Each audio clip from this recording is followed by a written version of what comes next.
Okay, I will call the November regular board meeting to order.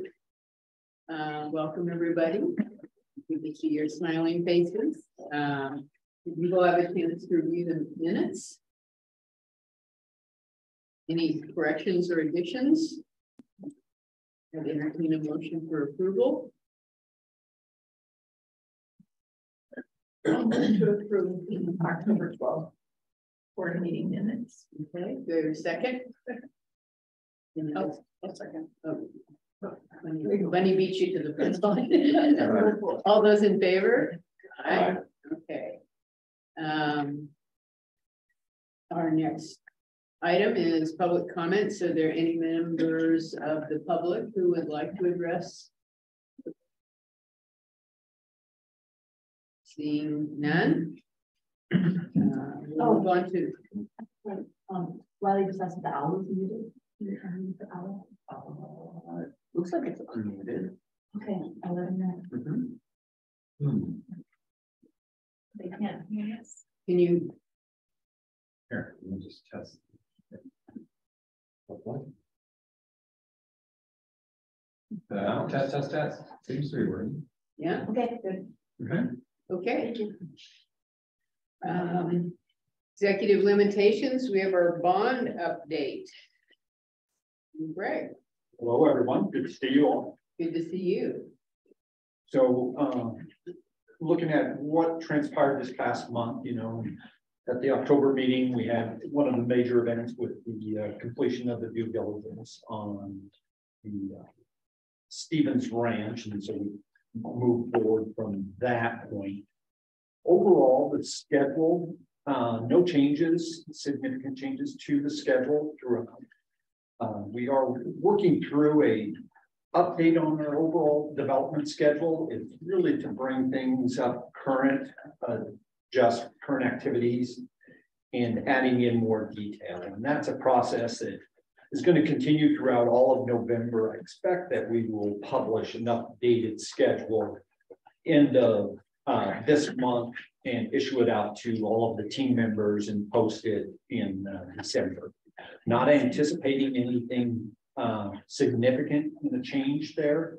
We are looking at how we are, some more detail on how we're going to be closing and opening libraries, and really how we're moving in and how operations will set up and restart the libraries. And that's really going to affect Sisters and Lapine and ultimately Sun River. Same with Redmond. So it's adding more detail into what we're doing and just to really be able to track and monitor. So the schedule itself is not really changed. The table that's in the monthly report is consistent and the same as what it was before. Not seeing anything that's really a risk or concern out there at this point. The budget from last month's budget, the only real change is posting of cost paid to date through the draw process. So there was no changes to the budget on the cost side, on the revenue side. Generally, the only revenue thing that's changed has been interest earned. So as I went through it, that's really stayed very static. Contingency levels stayed the same throughout the month. And we'll be again looking at it as we go through. We're going through a lot of cost estimating right now this month. And so as we wrap that up and we finish up the month of November, we'll relook at the budget, see if there's anything that's necessary to adjust, and then report on that next month.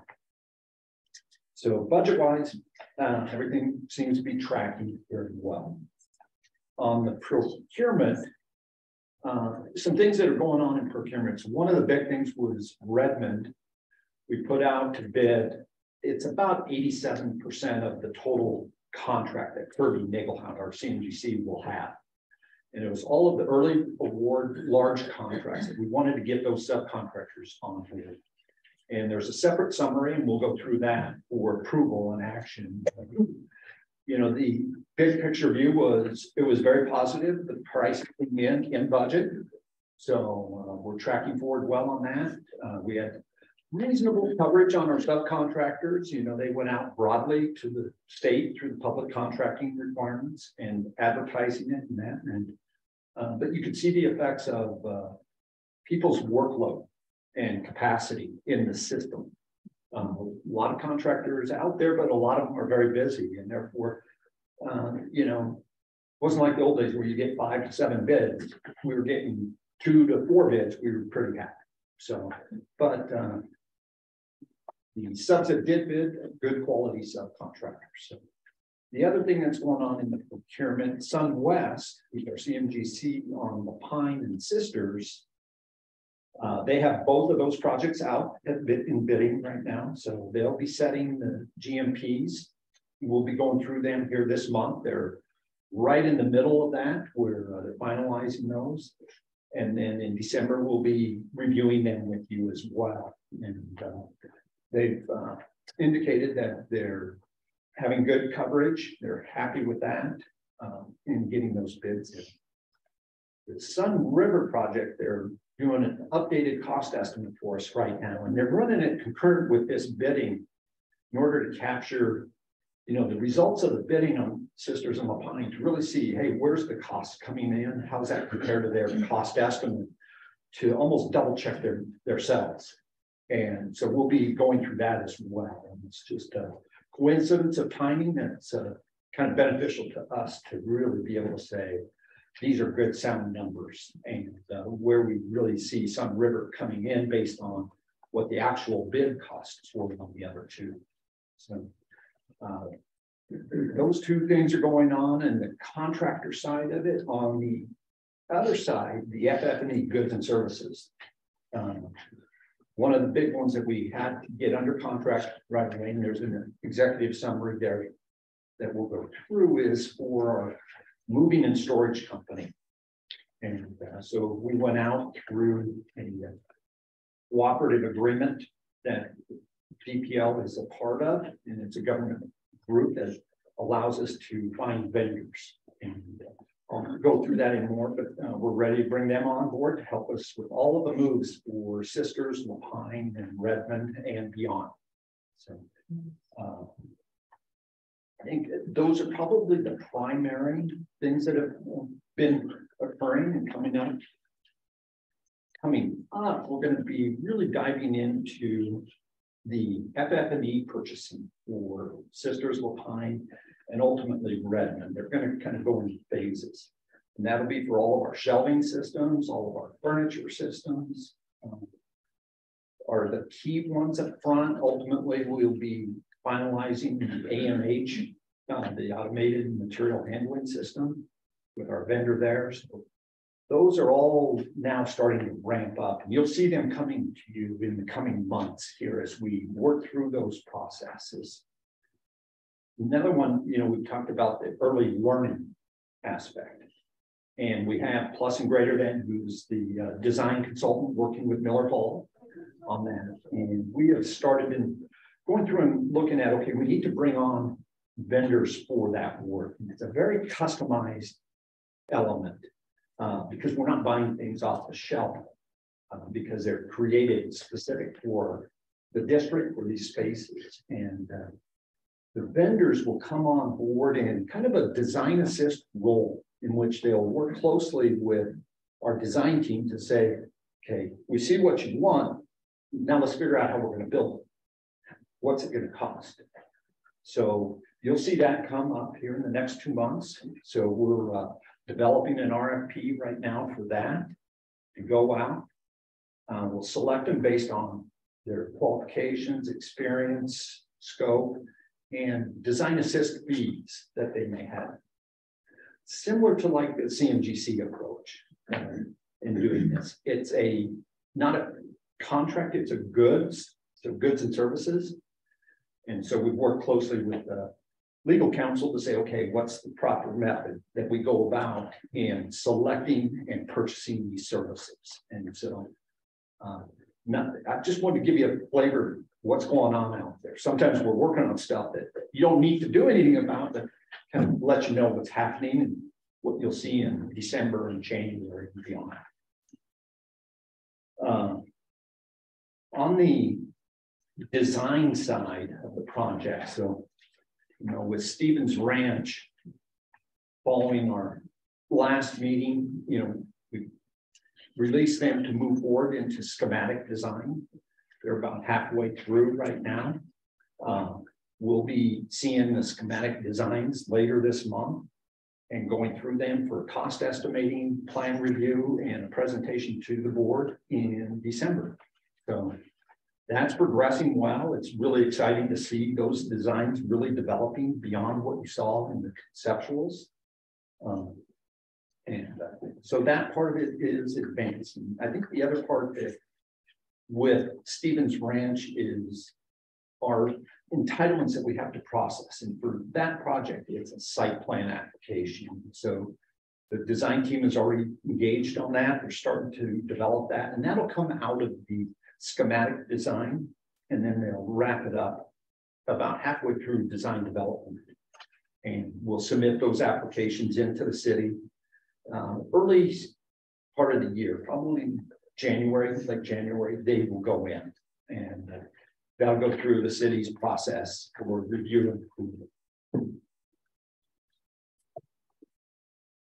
Redmond, so, you know, design is complete there. We're in plan check. Our Redmond's plan check process is a two-step in the very beginning. They go through an engineering review and then a building review. And our engineering review is actually ending this next week. We've gotten some really good feedback from the city that it's progressing well. They were down to one department finalizing their review, and then that'll kick off our building review. So from a schedule standpoint, that's going very positively and moving right along. Haven't heard of any major issues from the city, and so we think that's looking good. We saw have our permits ready after the new year. On the FF&E side of Redmond, that's something we've gotten that just about completed. We'll finish it up in not really the spring, but the first quarter of next year, because we're really focused on Sisters and Lapine at the moment. And then we'll bring that in, and we have a lot of time there because of the construction duration of Redmond. So we're not in a rush. We've got plenty of time to work out all the little details. So it's just in progress as we move through there. On Sisters and Lapine, we've you know, those are completed designs. They're in plan check. We've actually received 2 rounds of comments from the county who does the plan check for both Sisters and Lapine. Those were just resubmitted. So, and they were very minor at this point. They're really not technical, they're more detailed. So we're really looking at being able to secure approvals of those and be able to pull our permits in the coming month. So both of those projects are really in good position there. Our temporary trailer facility for Sisters we're anticipating receiving approval back from planning department in Sisters here in the next 2 weeks. And that has been a review that's been going on and going through their process there. So, you know, I think that's really set up and well organized, ready to go on that aspect. Sun River, as I said, that's in a design development phase, done and starting to roll into construction documents right now. It'll go into plan check after the new year. So it's really going to work its way through the design process. We had looked at possibly trying to move it up a little early because of potential code revisions. The design team was able to get confirmation that code revisions actually won't be taking effect till later next year and don't have any impact on us. And so that let us stay the course with our schedule as planned for them to finish it and not have to rush anything, which is really what we prefer to do, keep it on track that way. So, those are kind of all of the design elements that are happening right at the moment and where we're at there. Insurance, there's nothing really, you know, we're starting to purchase builder's risk insurance policies for the projects before they go under construction. So working with our agent there and with our DSIP, which we previously purchased, which is overriding insurance policy for all of our program. The contractors are all getting signed up and working closely with our DSIP administrator and then to make sure all their subcontractors have the proper insurance and are enrolled in programs. That's moving right along. Okay. I don't really think, I think that's kind of it. Questions? Yes. Do you have the specific date and time and place for the public review in Redmond? For Can the you send that? review. I thought you said it was a public review. No, in Redmond. Public Oh, notice. okay. Perhaps. All right. No, actually, all of our review periods for Redmond are complete, Okay, it's all and we're just in building plan check. got it. And so, Okay, thanks. Any other questions for Greg? Yeah, let me ask you. For the subcontractors for the Pine Sisters and the Sun River, are they all the same ones? Or a lot of them same company bidding on multiples and winning? so Sisters and Lapine were put out to bid as two separate packages. And they were staggered so that the bids would come in from the subcontractors a week apart. Because SunWest has to give us separate GMP proposals on both of them. It's really open bidding. So a sub can get one and not the other. They can bid on one, they can bid on both. So it is really very open to anybody and everybody. It is possible, I think, that there will be some subs that may win both of them. Oh, so you don't know the subject? No, not Okay, yet. no problem. They're right in that final bidding process. We'll be getting the numbers in from SunWest, actually probably this next week. They've received bids. They have bids coming in tomorrow on, I think it's Lapine. Okay. Sisters came in last week and Lapine's coming in this week, and they're evaluating them, putting together their GMP. Okay, the question is premature then. Yeah. Okay. Okay. Are there the AMH, automated material handling? Are there going to be equipment in each of the libraries? There's components in every library. The main material handling systems are in Stevens Ranch, Redmond, downtown Bend. And then within the smaller branches, it's not really material handling, and Lynn may help me on this, but the equipment that's used for the just standard book drops are purchased through that same vendor, as well as our RFID system. Yeah. Yeah. So we're buying parts from one vendor for all, Right. but the main machines are in the Yeah, that is the question. And the also in Sisters, you say they're new code constraints. Yeah, It's what are they? they actually haven't published them yet, so it's they're building codes, and so in general they affect all of our properties because all of them adopt the same building code, whether it's the city or the county. Right. And generally they update their building codes every year to every 2 years. And so there's some updates coming out, and it's a matter of when do they actually adopt it. Sometimes they're adopted and they go into effect first of the year. These look to be going into effect in June. Are any of them considered new code restrictions because of safety or fire safety? You know, it's a very broad range of how they determine what codes they're going to update. Sometimes it's energy. Sometimes it's just general building upgrades.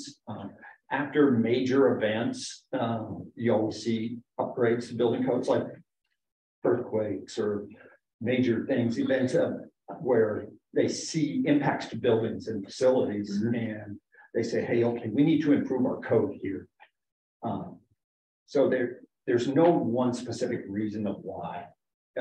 There's this International Building Council that goes through and evaluates the IBC building code and decide how they want to tweak it. Sometimes it's fire related. There's a fire code.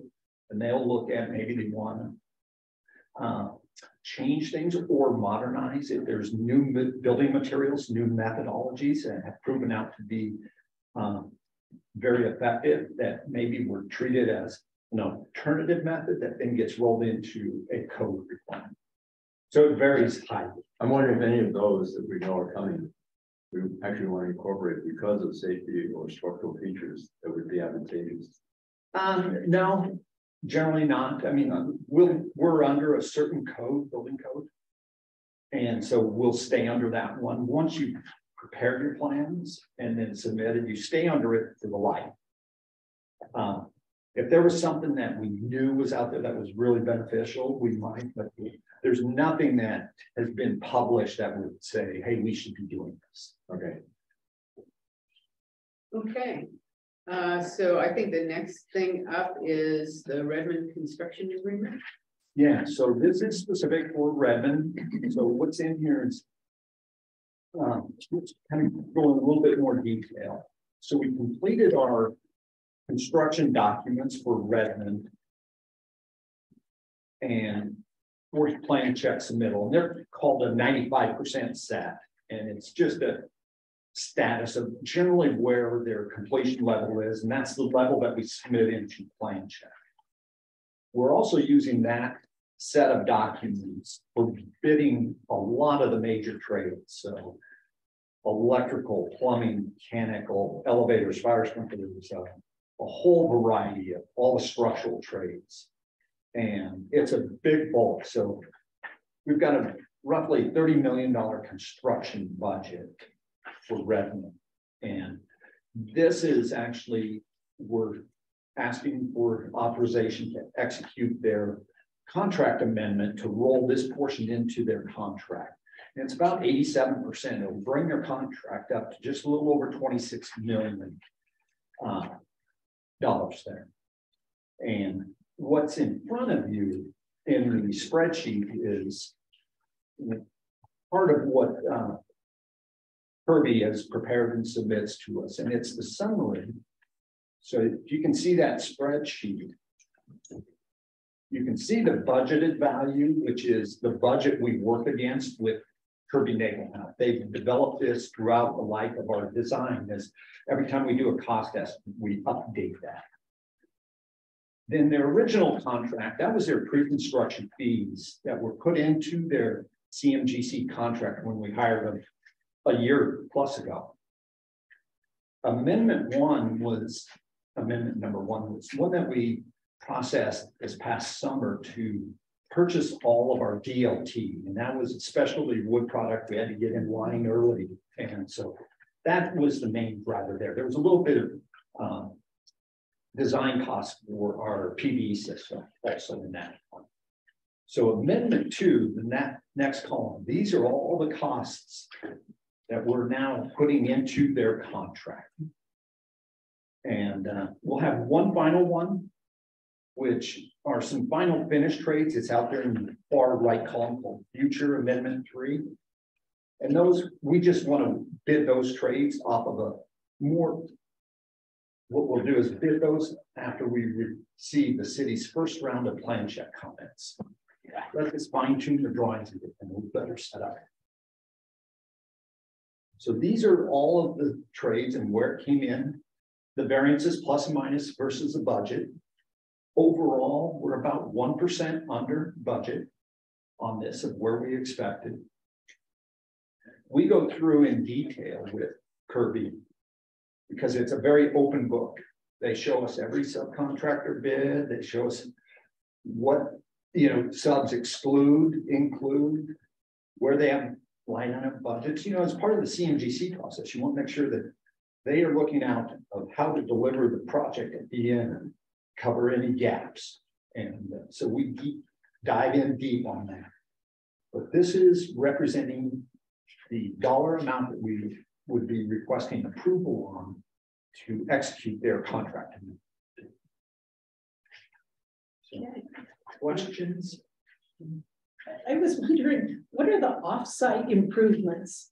So off-site improvements specific to Redmond are around the site. So once we're in the city street, Oh, so like along the front okay. where the old bus pad is, we're gonna put in new parking and then new driveways.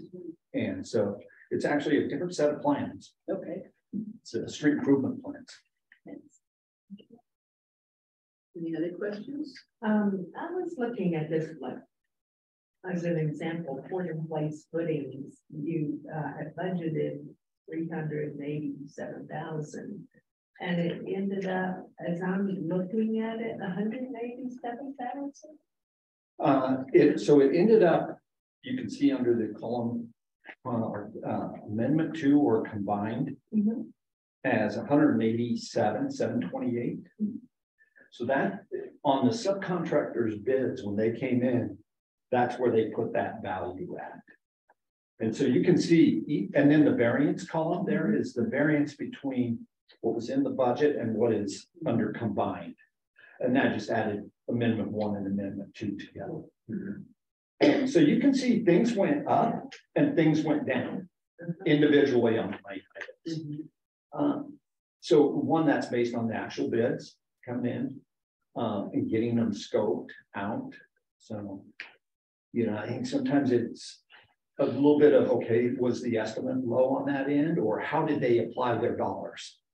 Because the concrete is a mixture of about 4 or 5 line items there. You know, it's one subcontractor who will do the concrete pavement, curb and gutter, the footings, the shaft walls, and slab on grade. So how they allocate those dollars between those line items, because you'll see they're all a little different. Just reading. You are. So our totals, we are, as we said, 1% under. So at this point, we're under by 246. Yeah. Okay. Yeah. No, and you know, we've been able to dive deeper into and look at the bids with Kirby. They share all that information with us, so we can see exactly how those bids came in and how they'll be developing their subcontracts and making the awards. You know, that's the next step after we give approval to say, okay, we're executing your contract amendment. You can now move forward with awarding subcontracts and writing them, getting them executed and bringing them on board. And let me ask you, line 44. Yes. Access flooring. Is that the floating flooring, or is this? Is that the? Is this floating floors? Yes. It was access everything underneath, right? Yes. It went up because of material costs, or? Just the bid cost. It's really, you know, from where we saw the estimate versus where the actual bids came in. I'm sure part of that was driven by the current cost escalation that's happening. And then call it demand. You know, there's a material cost escalation that's happening, but there's also how busy are those subs? That's a very specialty sub. Right. I think there's 3. Actually, there was 4. We got 4 bids on that one, which is kind of surprising because early on we only had 2 people interested, and 2 others came up during the bidding process. And but that actually represents the low bid on it. Are you? Well, it's a difficult question. Are you seeing that the subcontractors for all these, there are more suddenly coming up? Is the market getting looser? To a little bit it is, and it varies by trade. So some trades, we got really good coverage, 4 or 5 bidders. Then there's some trades where we got 2 bids. And as I'm talking with Kirby, they're seeing it, you know, as they talk to their subcontractors about what's going on out there. And some of them still have a real deep backlog of work. Therefore, they're not out there pursuing new work. There's guys who are still working to, you know, build up their backlog. So it's a bit of a mixed bag right now. This project's bigger project than a lot of projects here locally in Central Oregon. And so some of the smaller contractors, may not choose to participate with this where they are with SunWest on the renovations because that fits into their business models better. We actually saw a reasonable group of bidders coming out of the valley. So from Portland and throughout the valley and showing interest, because when we advertise basically statewide. We use it's the DJC, and it's a construction journal where everybody posts bids for public works, and that goes all around the state. And so we try to very broad casting, right, to get as much interest as we can. So how does this, the future amendment 3, the total, what's the relationship of all of these costs to the final GMP? So the future amendment 3, those are specific trades that we didn't need to award early based on how soon we need them and long lead award elements, the things that we need to get ordered early. So we want to bid those last trades out after we do our first round of plan check corrections. So the first round of plan check corrections almost always captures about 90 to 95% of city comments. So if the plan checkers see something they want changed or modified, it gets incorporated into that. It lets the architectural team make any final tweaks to their designs if they're doing their QA/QC, you know, after they finish, but they still go back and they look at their documents and they check on. They get a lot of feedback from the contractor. So as they bid this 95% set, Kirby and SunWest, they're giving feedback to our design team about, hey, these are our questions. Here's what we see. Give us more detail over here. So it kind of preps. So it lets us bid that work later, and then we'll buy that out. Right now, that's the budget that's remaining. So expectation is that based on the current pricing and where we see it, that it should hold pretty tight to that budget, that we would then do final amendment to roll that into their contracts. It'll go out to bid late January, and we'll probably be in March here with for approval of that amendment. And it would be in this $3.6 million range. And then, you know, this current variance, that we hold that as call it a contingency until we get through the final GMP. So you think that the final GMP would come in close to 30 million? I think so. Yeah. Okay. Which, you know, is actually really good because we're carrying our owner's contingency on top of that. And generally, I expect that when we set a GMP, we're going to see some uptick, and we're going to have to utilize some of that contingency because that's what it's planned for. So as we get through these GMPs, to be able to get through and say, wow, we didn't touch our owner's contingency, really makes it very sound in our budgeting, lets us look at those contingencies and say, are they properly positioned? You know, it's when you get the work under contract, you know, it's more, there's less risk, it's more locked in. And so then we may look at those contingencies and should they be deployed elsewhere in the bond program. It gives us as owners that option to really evaluate what we're going to do with those funds. It's nice because we know it's buildability. What's that? It's nice because we know the buildability is there. Yes. Yeah. Between the contractor and design. Yeah. And you know, it's no question, no surprises. Exactly. And call it the beauty of the CMGC process, 100% visibility, transparent. We can look at each line item with their subs and say, okay, you contracted this much to the sub, but here's what you've got. Where you see, hey, I'm going to need some money to do this and do this. And it's one of the best contracting methods to really know how are we producing and how is it going and quality of our plans, you know, that they share that where they need more information. And the design team can react quickly then for that versus an older method of all they do is send you change orders. Well, any other questions, or would someone like to make a motion? We have suggested verbatim.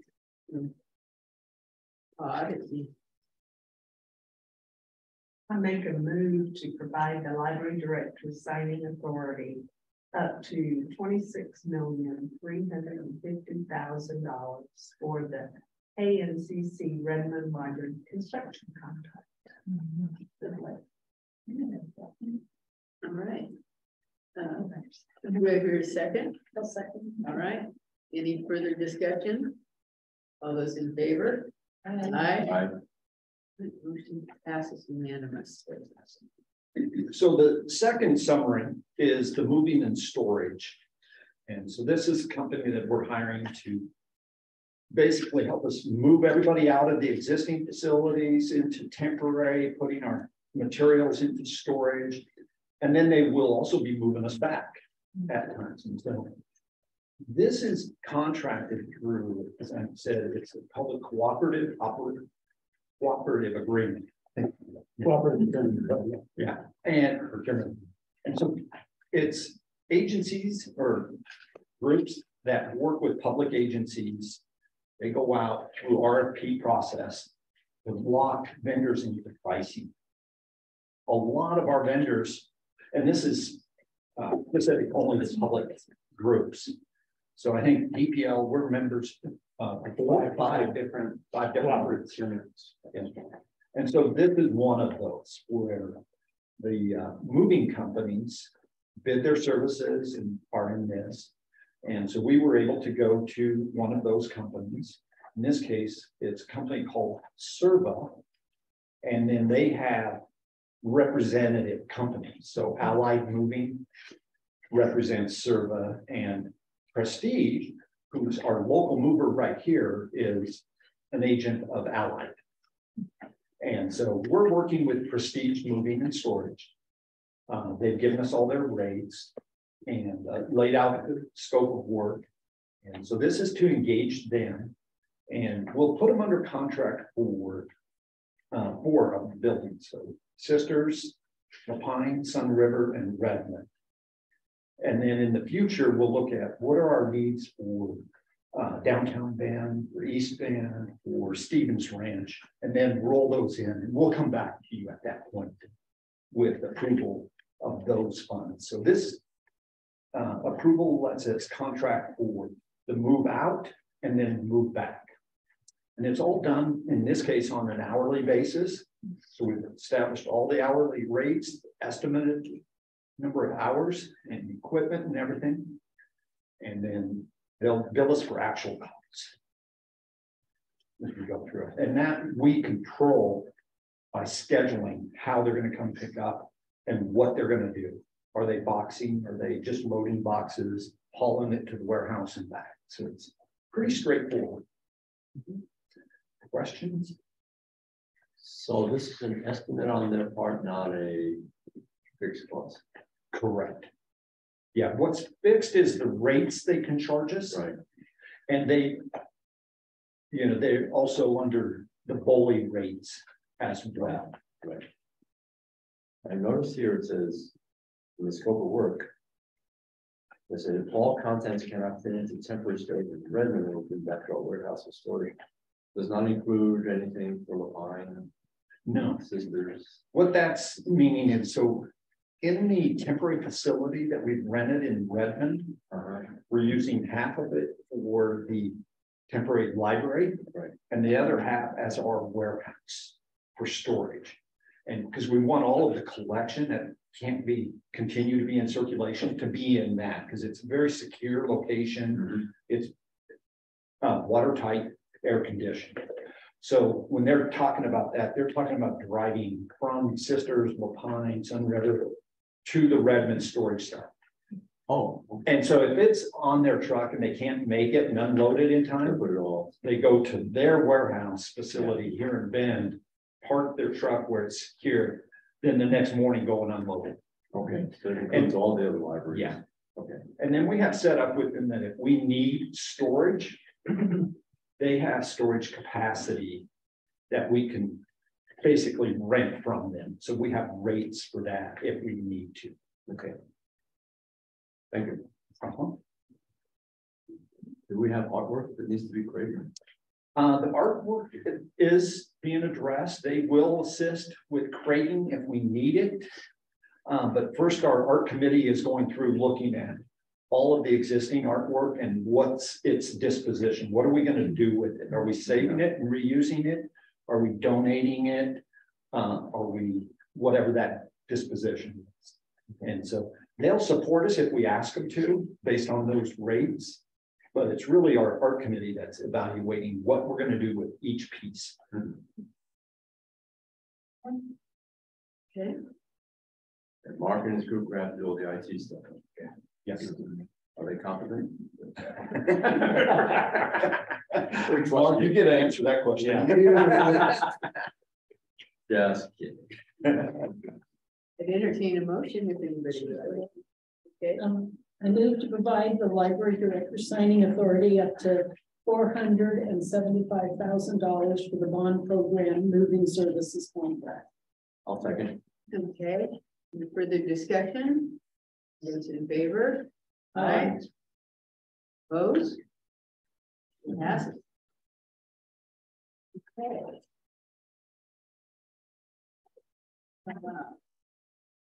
All right. We're on to an educational component from Lynn on temporary library suites. Okay. Good.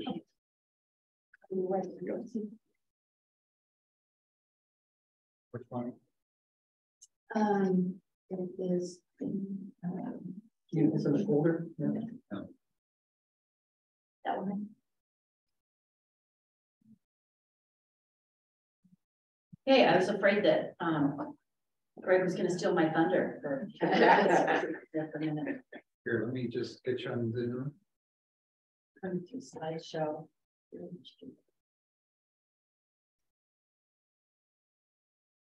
Okay.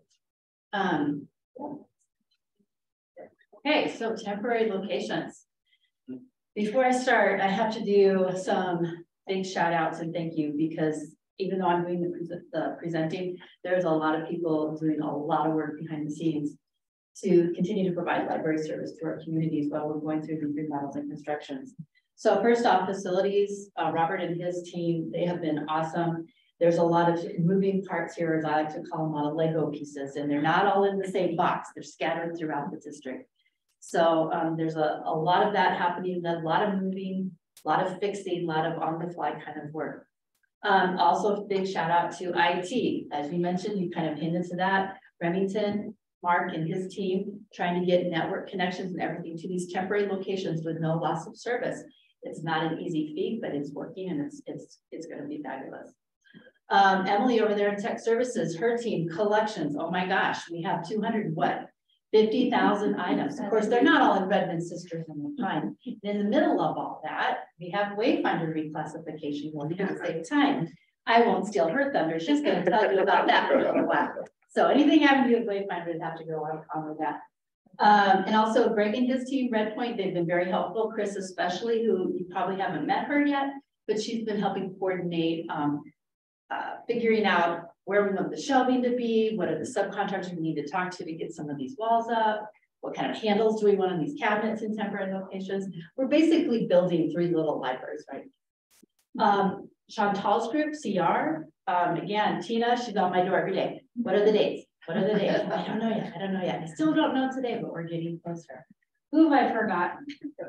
Oh, not to mention the entire Redmond staff.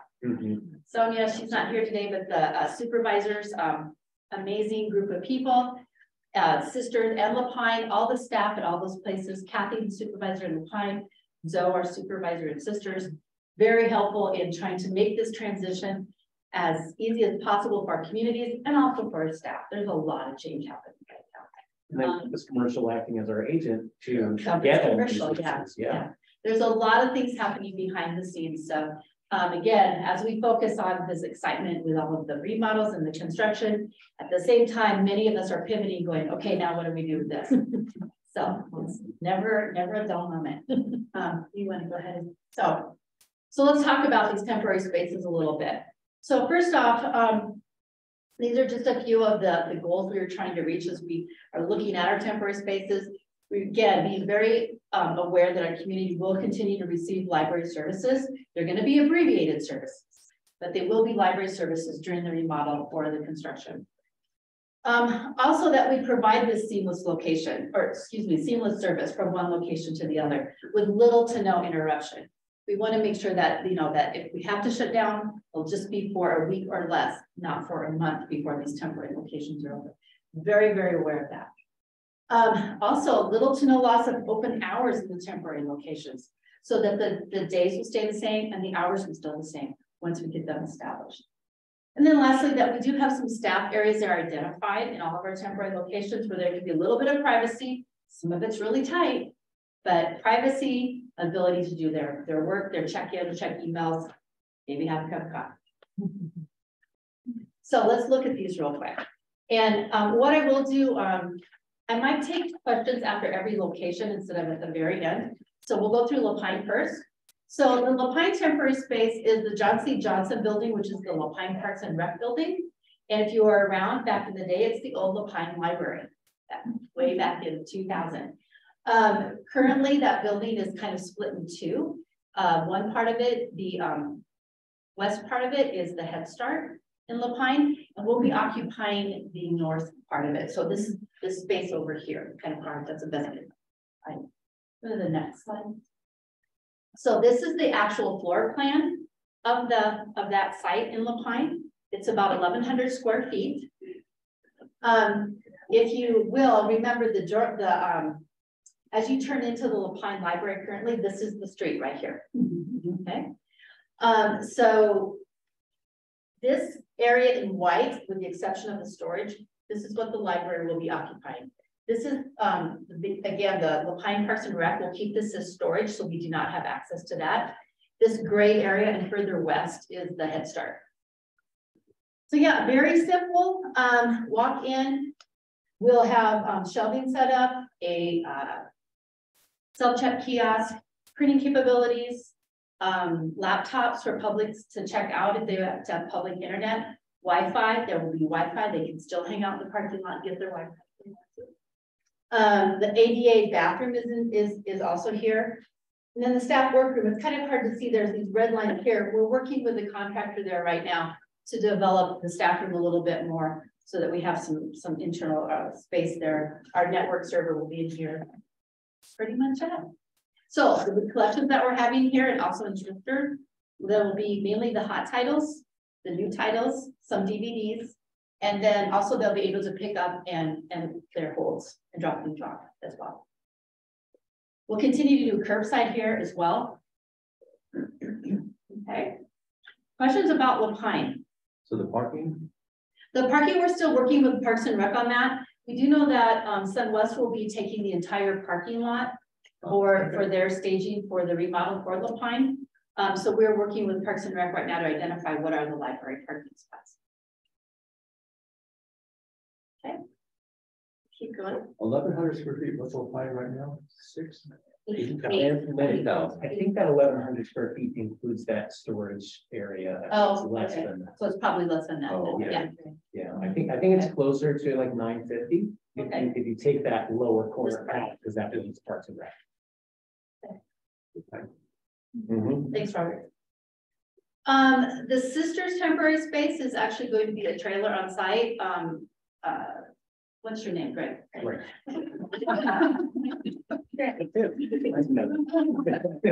Greg alluded to. I have to borrow some more. Yeah. We're hoping that it comes down December 9th. It should be en route and planted on site December 9th. It is occupying that corner. This is Main Avenue. This is Cedar. Right here, approximately. And it's going to tap into existing sewer, electric, hopefully network. So, No, it will be. This will be happening. So the screen. Go the floor plan, but it's 960 square feet, very similar kind of as in Lapine, as you can see.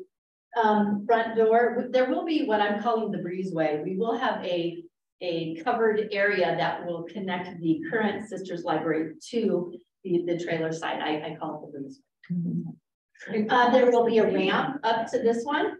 And let's see, again, employee break room, the staff room, ADA restroom, network will go in there. Currently working with Chris and the supervisors at both Lapine and Sisters to identify, where do we want some of the shelving to be, self-check kiosks, all of that. It will be carpeted. So I think it's there.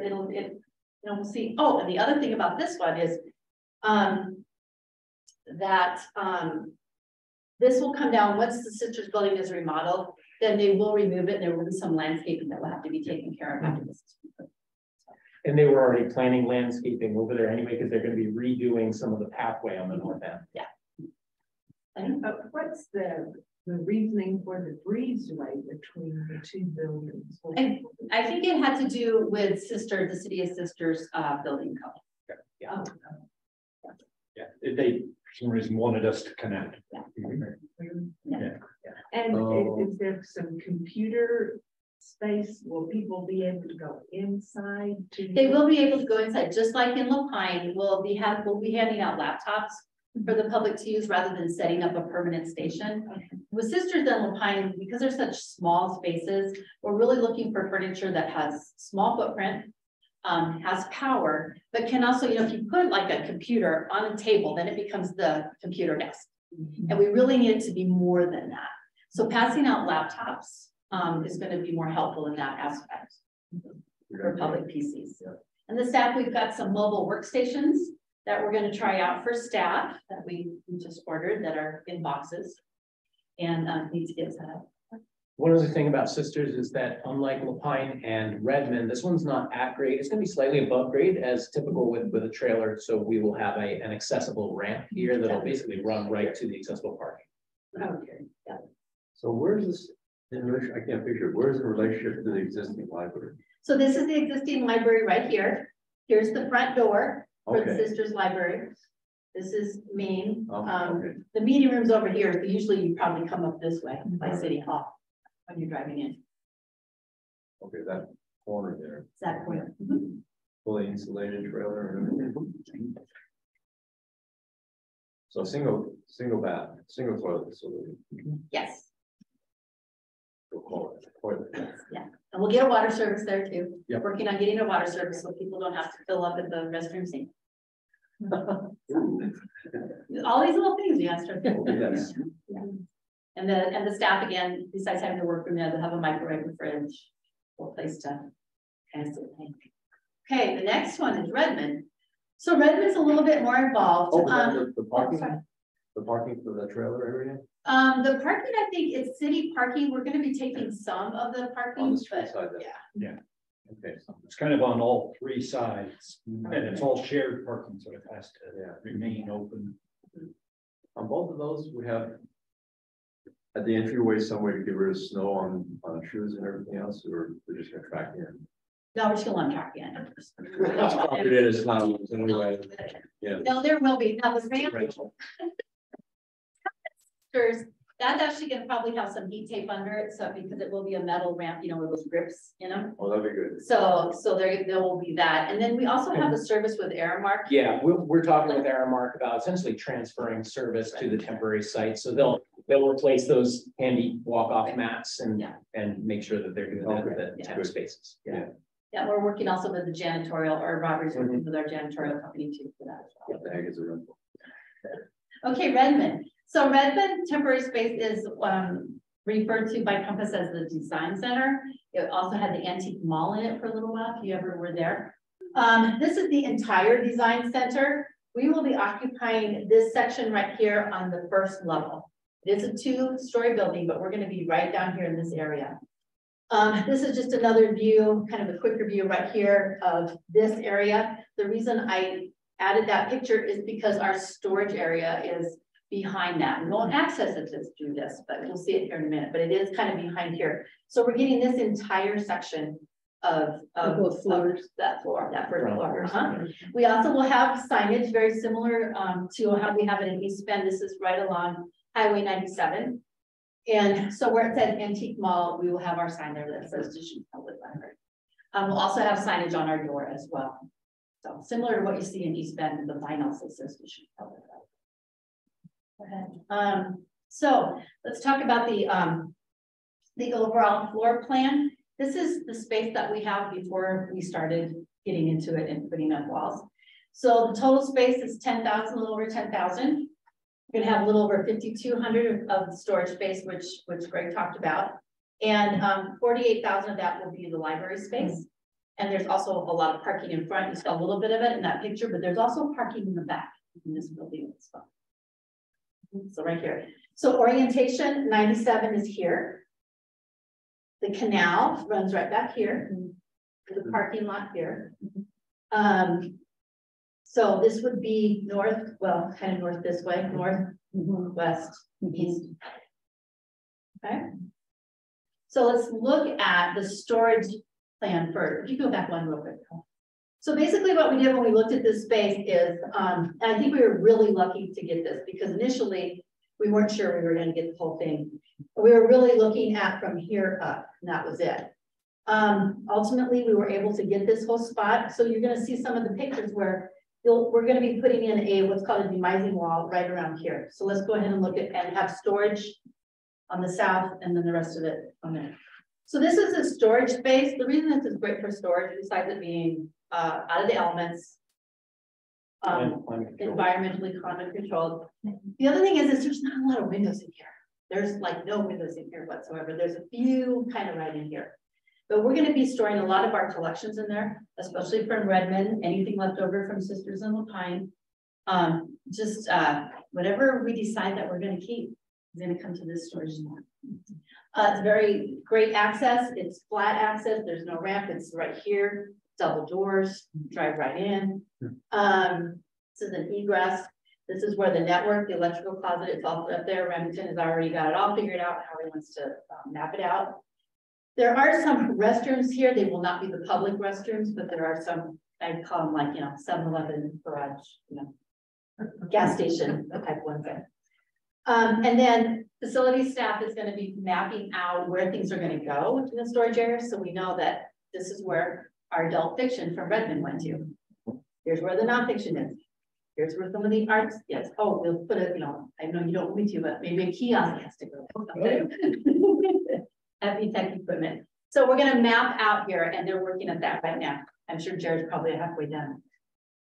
And then remember when the other picture where I said this is the center, this is that kind of that slanted area or the elbow of the building, if you will. Okay, next slide. This is then the library space floor plan. Ignore the shelving because the shelving has changed a little bit. In fact, it's changed. I think it's actually changed quite a bit. But this is the that's drawing to kind of show you the overall layout. So the front door for our Redmond temporary space is going to be right here. Oops, I lied. Sorry, here. This one right here. This door here will be blocked off. They'll lock it, so we just won't even use it. It'll be a window, basically. There's another door over here, which we're going to convert into an exterior booktop. There are windows all along here and all along here. The rest of this is all wall. So we're getting all of our natural light from the east side over here. We will have this door, it shows here, but they're going to drywall it over, so we won't use this one. We're going to be using this one for outside access and egress. Courier can also go in and out of there, staff can come in and out of there, so that's what we're going to be using. We are able to get a small study room in this, so we're kind of glad about that. And we will, once we get it figured out, there'll be a space for staff if they need to have meetings. If Sonia is a supervisor needs to have meetings, we're also going to see if we can get our partners Thrive in here as well, at least once or twice a week. We're kind of waiting to see how this location will work. It's so different than where Redmond is currently located. It's not so we're going to see how that works. In this one, they do have a gender restrooms. A water fountain is installed in this one. We do have a separate staff room or break room, and then we do have the workroom here. There'll be an interior book drop here as well. Get our kiosk set up, tables. Yeah. And how many square feet is? This one is, was it 48-ish? 48. 4,800, yeah. Redmond moved, no sisters and no pine is about. That's my name. Good segue. Approximate timeline. So November, the big thing that we're doing right now is we're starting to move our collections in our district. And what I mean by that is, and again, this has been a big push between our supervisors at all of our branches because we're all affected at that. And then also in tech services. Right now, what we're trying to do is empty out Lapine and Sisters. We're taking the whole month to do that. So what that means is when a book gets checked out and it gets returned to Lapine, it's going to go immediately to Bend, Redmond, East Bend, or Sun River. So things are starting to move. We want to get as many books as possible out of East Bend, or excuse me, out of Sisters and Lapine, so that we don't have to box them up. How that affects downtown Bend is that now downtown Bend is suddenly getting tons of books, and so is Redmond. So everybody is, starting to feel the effects of the move. In December, we're going to start occupying the Redmond storage spot, which is good because we can start getting in there, setting things up, putting up any shelving in the storage area if we need to for things. The Sisters, I told you about the Sisters trailer coming on the 9th. And then in Lapine, we hope to get in Lapine also, the Parks and Rec building at some time, either the beginning or mid-December to also set up, because once we occupy it, then we have to be in there for a while. Network's got to get set up. We have to set up the shelving. We've got to move in stuff. We have to make sure everything's still working. So we're going to be doing that. And then January 2023 is probably the biggest month. So we'll be closing the current locations and opening temp spaces. What we're trying to do is stagger the closures so that we're not having to close Lapine and Sisters at the same time. So we'll do maybe Sisters first, then Lapine. Redmond will probably be the last one that we will do, but all through the month of January, we'll be shutting down those current locations and opening temp spaces. Poor Tina, she's been trying to get out, but we will have something out in the February event guide for sure. And we will definitely have stuff on our website. I think we're going to know a little bit more after December where we're at with, and we'll start following on some dates here. Questions?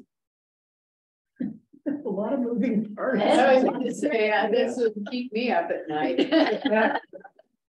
I'm impressed. Yeah, it's a very thought out. It's a lot of projects that are kind of dovetailing into this. Right. You're going to hear a little bit more about it, but yeah, it's definitely been a team effort for sure. It would have been a lot if it was just one library. Mm-hmm. Yeah.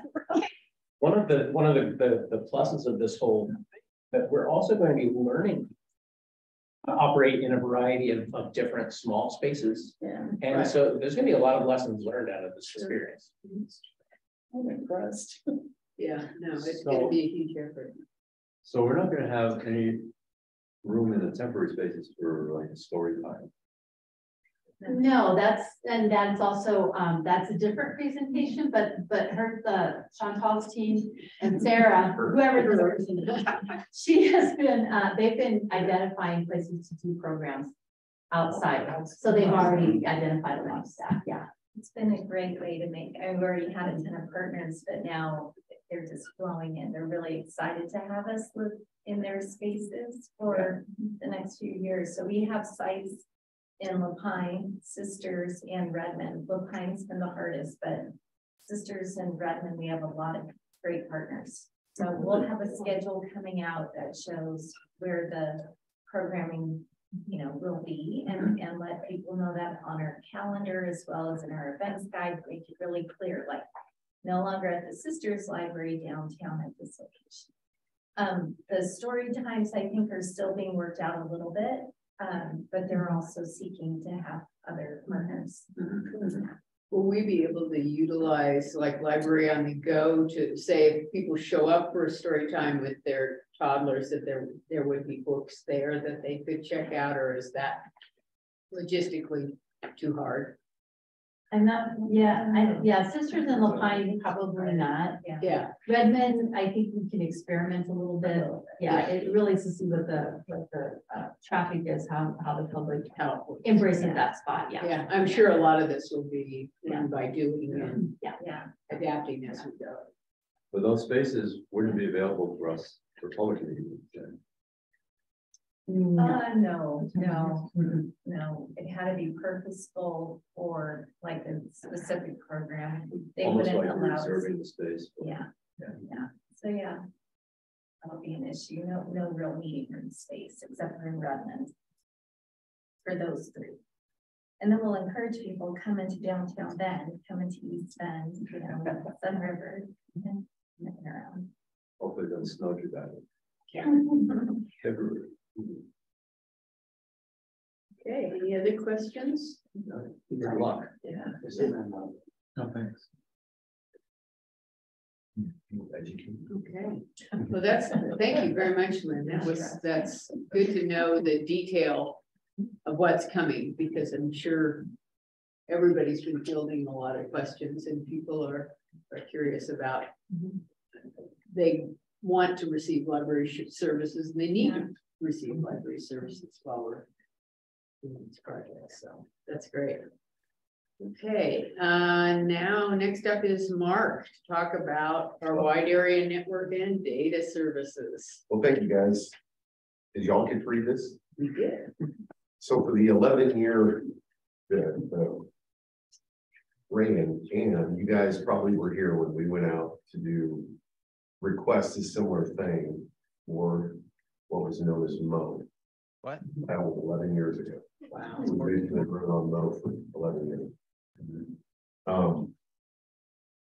Wide area network service is the most important service for IT, because obviously, as I put in here, it's the circulatory system for all data and all services to every branch in the district. And obviously, for our temp spaces, it's going to be a very similar scenario. Be a little harder because we won't be pulling fiber optics into the building. And in most cases, we're going to have to ride like something like copper, which is, aged. Nobody uses copper anymore. So obviously the last 4 or 5 years, I would say, Lumen, Quest, CenturyLink, US West, there's been this whole flux in that industry of carriers. And they've all consolidated into this one company called Lumen and then tried to rebrand. But in their rebranding process, they've really focused on smart city, smart building technology, and less on their smaller customers like us. And so over time, there's been this efficiency in everything from support to expansion to security and resiliency that we needed here to basically accomplish our goals. And that is, brand new big giant building, a brand new big giant building, a lot of little temp spaces. And we really needed local support. So after about the 14th time, I didn't get a response from Lumen on this. We had a kind of a group brainstorm and decided we would just go out for RFP and see who responded. And only one responded, the very company who probably wanted the most to respond. And so if you read through this, you realize that it actually is an expansion of between 5 and 10 times the amount of bandwidth between branches over a pure fiber optic network that would be privately operated by us in cooperation with Ellis Networks. It would add a little over 4 times the amount of internet bandwidth. So it's kind of like getting leather seats in your car by accident. All for about $50,000 a year less. Wow. Yeah. We realize this is going to be a difficult sales job for you. Well, and I have to give a lot of credit to Remington. We sat down and I use terms like newt. We drew this out 3 or 4 different ways. How we could get under the price point that we're paying now for Lumen. and still get some pretty bulletproof local service. Right now, if any piece of the WAN goes down, which it occasionally does, we're lucky if Lumen, who supplies the most of this from Louisiana, will even answer the phone.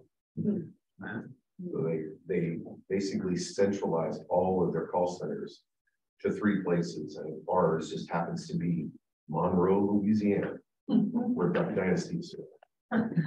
So, yeah, we've had numerous outages as of late that get no response, and Remington is just at the end of his rope with them. So, anyway, so we're asking for some money. Actually, the only reason I came is not for the money, because it really is something that I build into the cave every year, roughly $180,000. In this scenario, it's really because it's a 60-month contractual term, and I'm currently not in contract with Lumen any longer. So let's do it. Did you guys have any questions about this? Is there anything not to come out and help me get rid of this broadband? I can, but it's going to come where you live at. Now that's funny.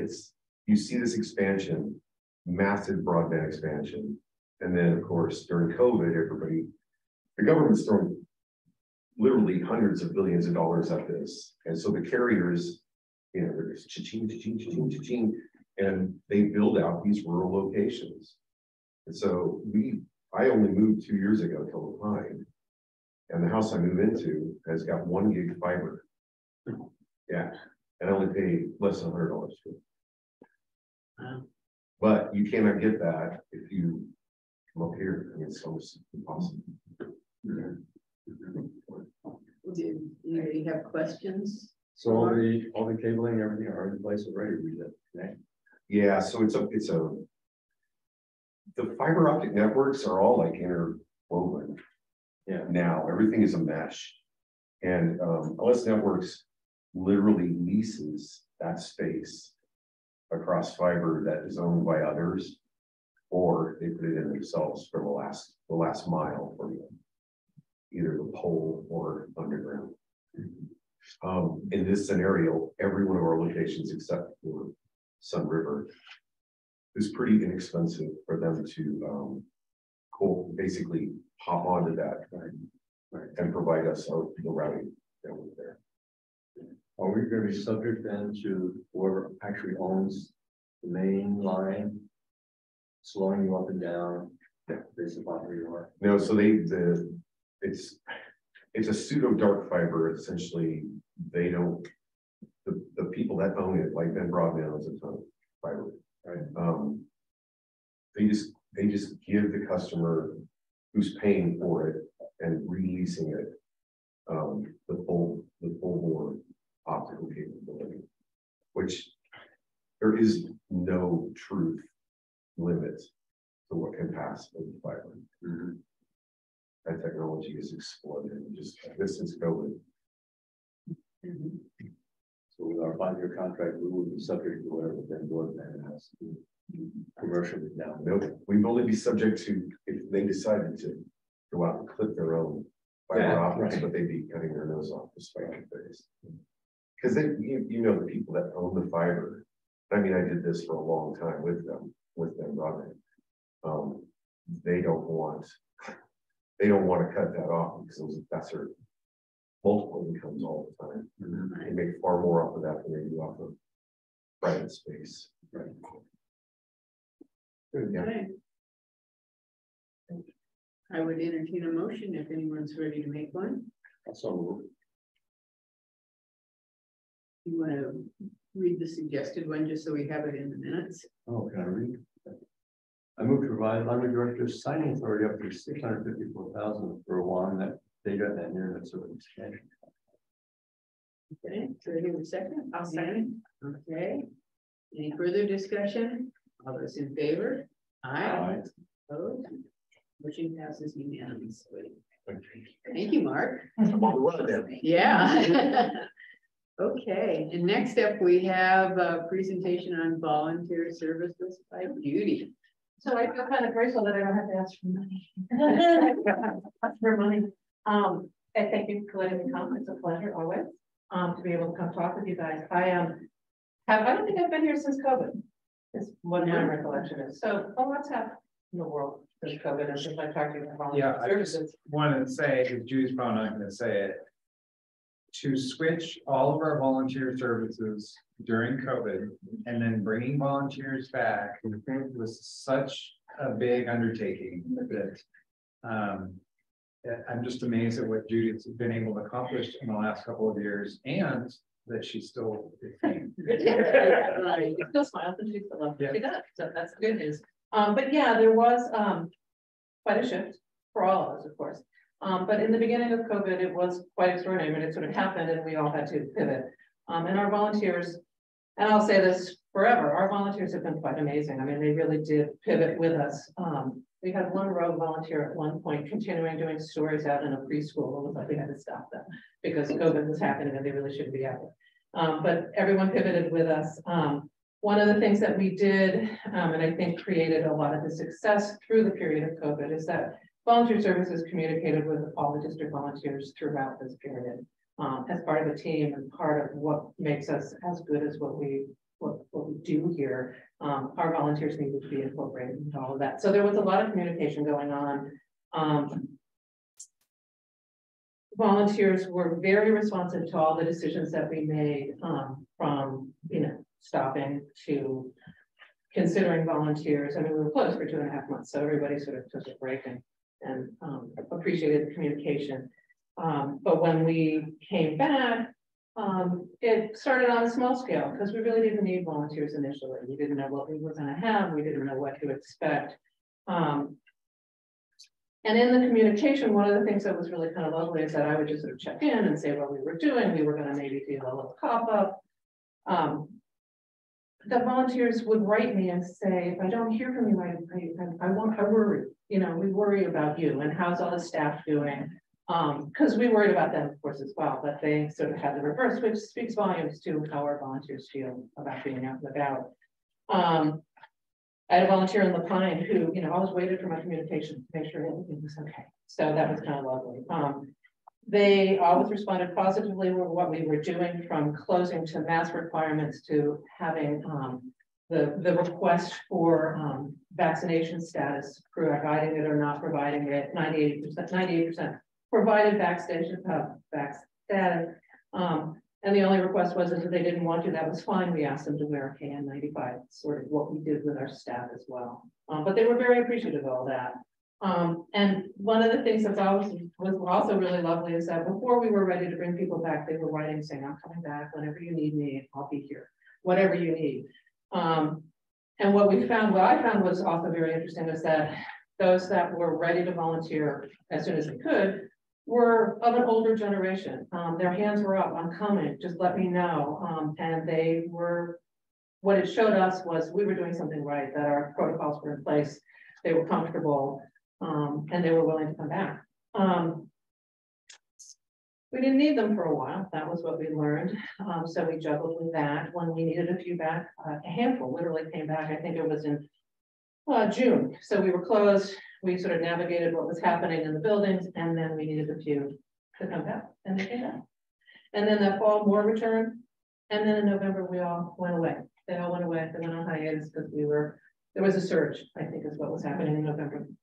But then they came back. More were needed, more return. And all the volunteers that wanted to come back came back.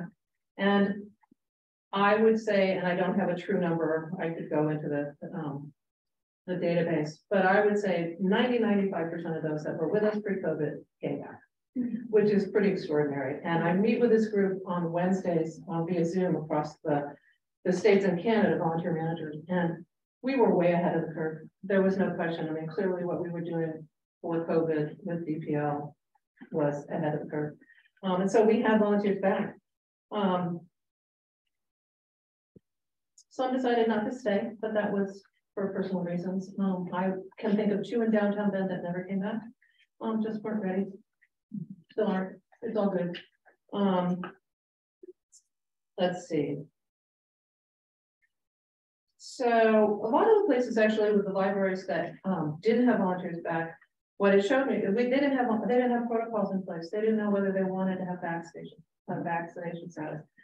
Again, I can't say enough about how DPL handled COVID because it clearly worked. And some had lack of need. We sort of had lack of need for a little bit, but then we did have a need, and so they came. But other libraries just didn't have it. One of the things that we didn't do all along through COVID is that we didn't update our public website. So applications kept coming in. It was like, I don't know if you're taking volunteers, maybe you are, maybe you're not, but if you are, here I am. We ended up with a very large waiting list, the first for me in 15 years. So everyone who put in an application got a response. Thank you, got back. We don't know when we're going to need more volunteers. But many checked back and some came on board. So it speaks volumes about how people want to volunteer at the library, at the district, because people came on board. It is a desired place to volunteer. Things changed with COVID, that's an understatement.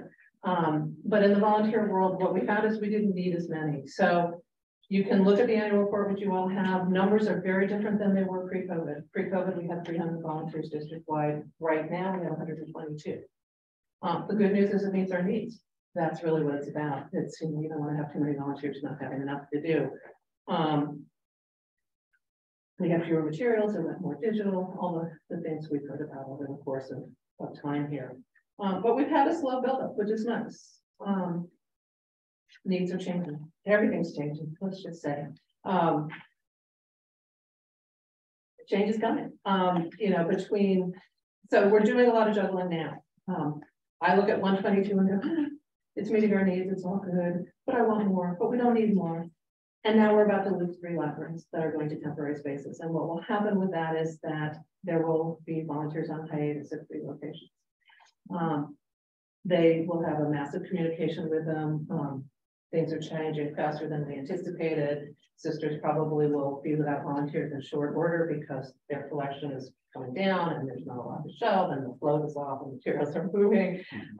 So we're going to juggle all that. But again, like COVID, there'll be another massive communication with our volunteers.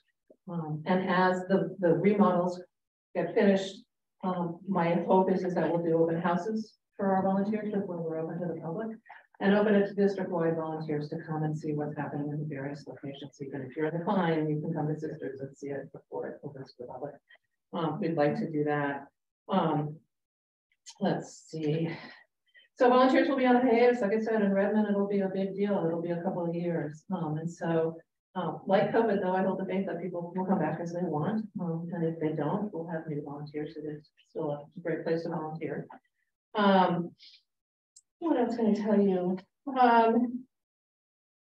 The next few years, in and out of temp spaces, volunteers will continue to need to be flexible. One of the things we want to offer to Redmond and to all 3 is if, as things change in downtown Bend, where you've heard things will change.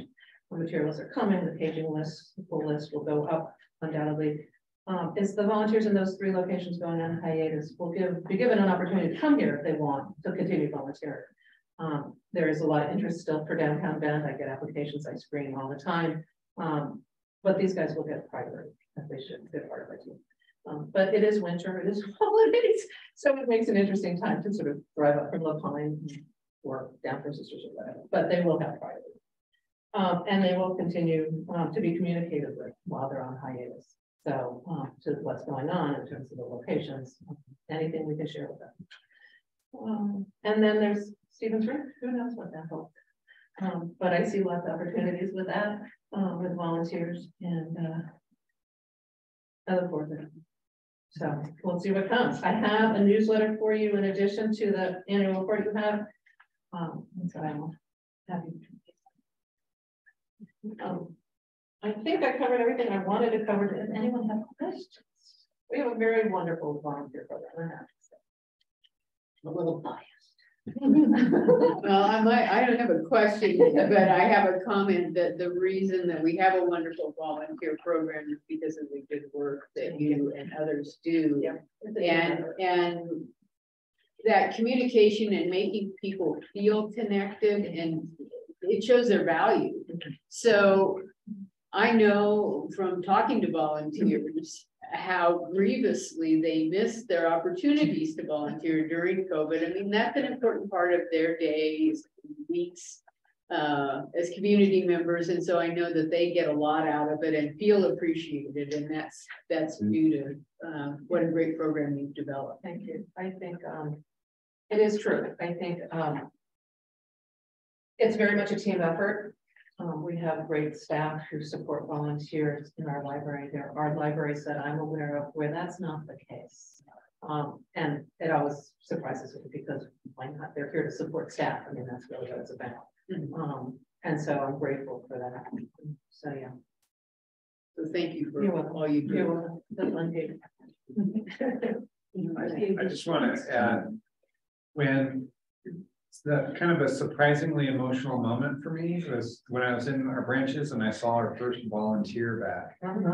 And just that realization that there's some normal coming back, and that, you know, volunteers, they're out there helping us, but it's that emotional lift of, it's amazing to work at a place where people want to come and give their time to help you. Right. And so that just makes me appreciate the work they do more. And what I really appreciate that Judy's doing is, it's very obvious from these how connected we are with the volunteers. It's so wonderful to see their stories and highlight them. So thank you. Right.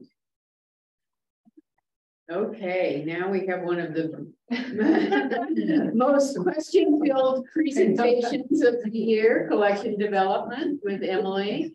And as always, I would urge us to hold our questions through her material until the end, and then you can ask away. And I just want you to know, since you last saw Emily, she's trying to up her game. So she's been very busy over the last year. So I kind of give this caveat every time, just because it feels a little strange in November or December to talk about 21-22, because we're like, wow, wasn't that last year? But our fiscal year does end in July. So our stats, when we look specifically at our collection stats or our comparison to other states, we're really looking at things that ended of July or June 30th of 2022. So just know that there's 4 months of stats that we have now that aren't accounted for.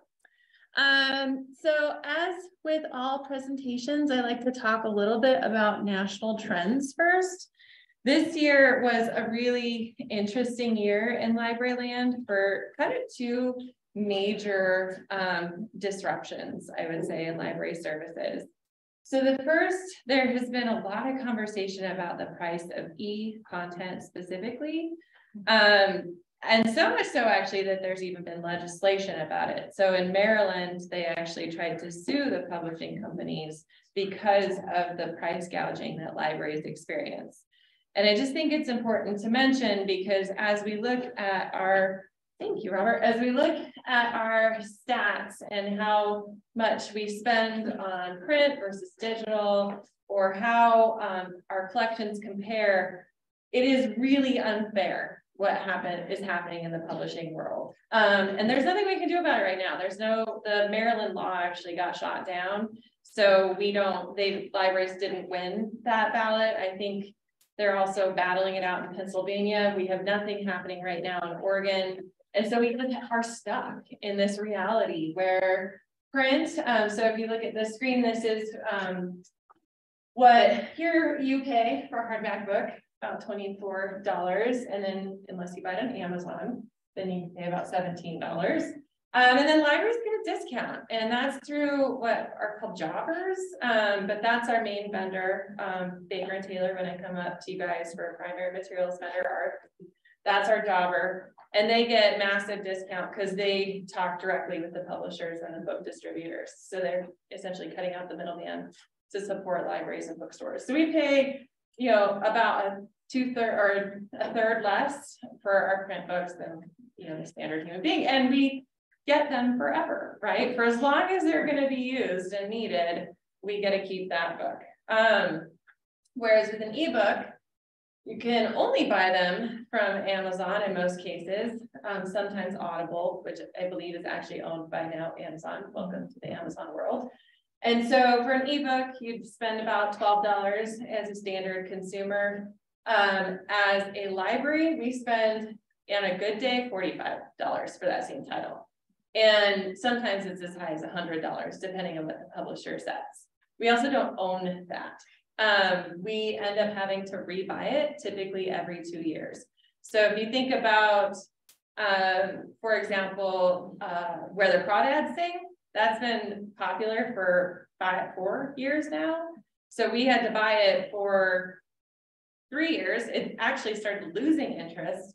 And then the title came out on video as a movie. And so now we had to rebuy all of those copies again at that $45 price tag. Talk about e-audio, which we know our disc formats are dying, and I actually have a screen to look at those disc formats. We are replacing that content with the e-audio version, but at 3 times markup. So what you would pay for Audible, about $27 for that title, depending on the title. Ours is on average about 70. Some of those go as high as $150 a title. Again, repurchasing every 2 years based off of interest. What also stinks about that is that not all of those titles are actually published in e-content. So we get a lot of suggestions for titles of why didn't you buy this one in digital format? And that's actually because the publishers don't like playing with libraries. They think that because we lend this multiple times, they're losing money. And so publishers tell us whether they're going to produce it digitally or not. So for all of the books, the bestsellers last year, the library was unable to buy 1.5% of those in ebook, but actually 15% of those in e-audio. So that's been a challenge. And we've also done this. So I know you guys were talking a little bit earlier about book challenges. Yes, our world has been struck with massive book challenges this year. I think a lot of that has to do with just the partisan nature of our world, where we are all looking at the world through our own lenses and our own purviews. And that's leading us to look at a very divided worldview. So when you find that division anywhere, even in what you see on a library shelf, there's this desire to challenge a worldview that is different than your own, rather than understand a worldview that is different than your own. So people are finding materials that fall outside of their worldviews, and they're purposefully challenging them at libraries. So I would say the wave of book challenges started in 2021, and it's certainly not stopping. So as you can see, in the entire year of 2021, there were 729 attempts to censor library resources. This comes directly from ALA. In just the first 8 months, we were already up to 681 in 2022. So we will likely surpass that number. And that is about 3 times what we would have seen in years prior. So what are people challenging?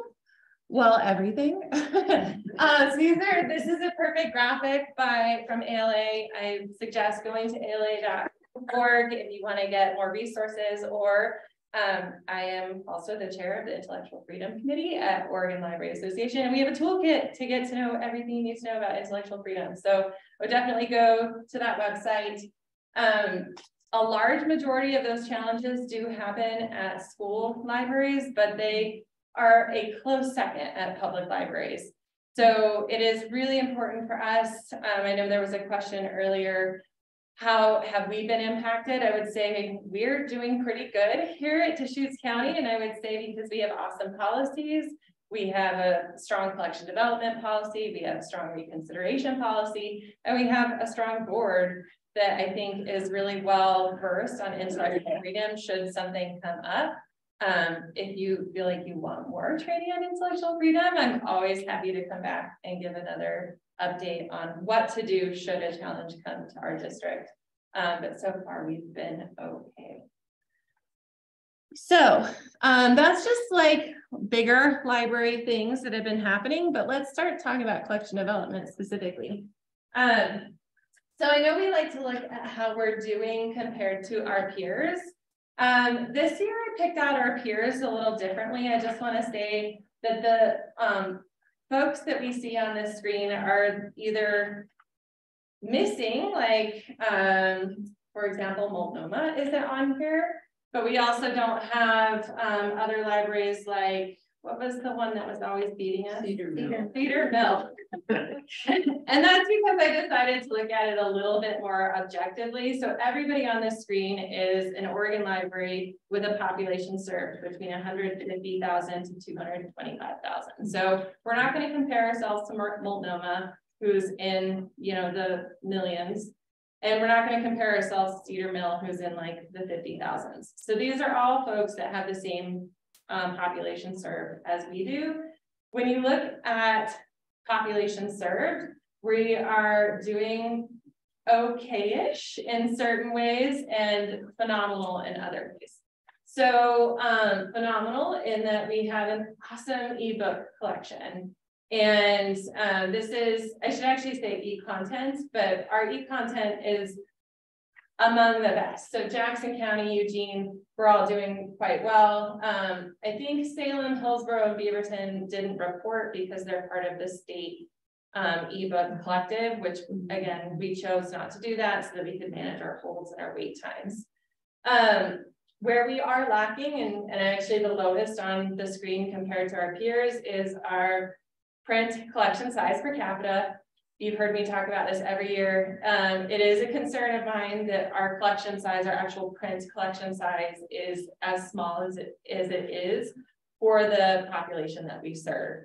The reason why it's as small as it is because we can't fit any more in the buildings that we have. So I'm really excited that we're getting the remodels that we're happening so that we can adjust this number. There's nothing we can do about it right now, knowing that our building capacities are limited.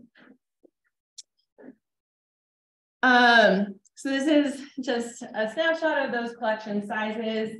I just want to note that the e-content does include all of our digital platforms, which includes Hoopla, Canoply, and Overdrive.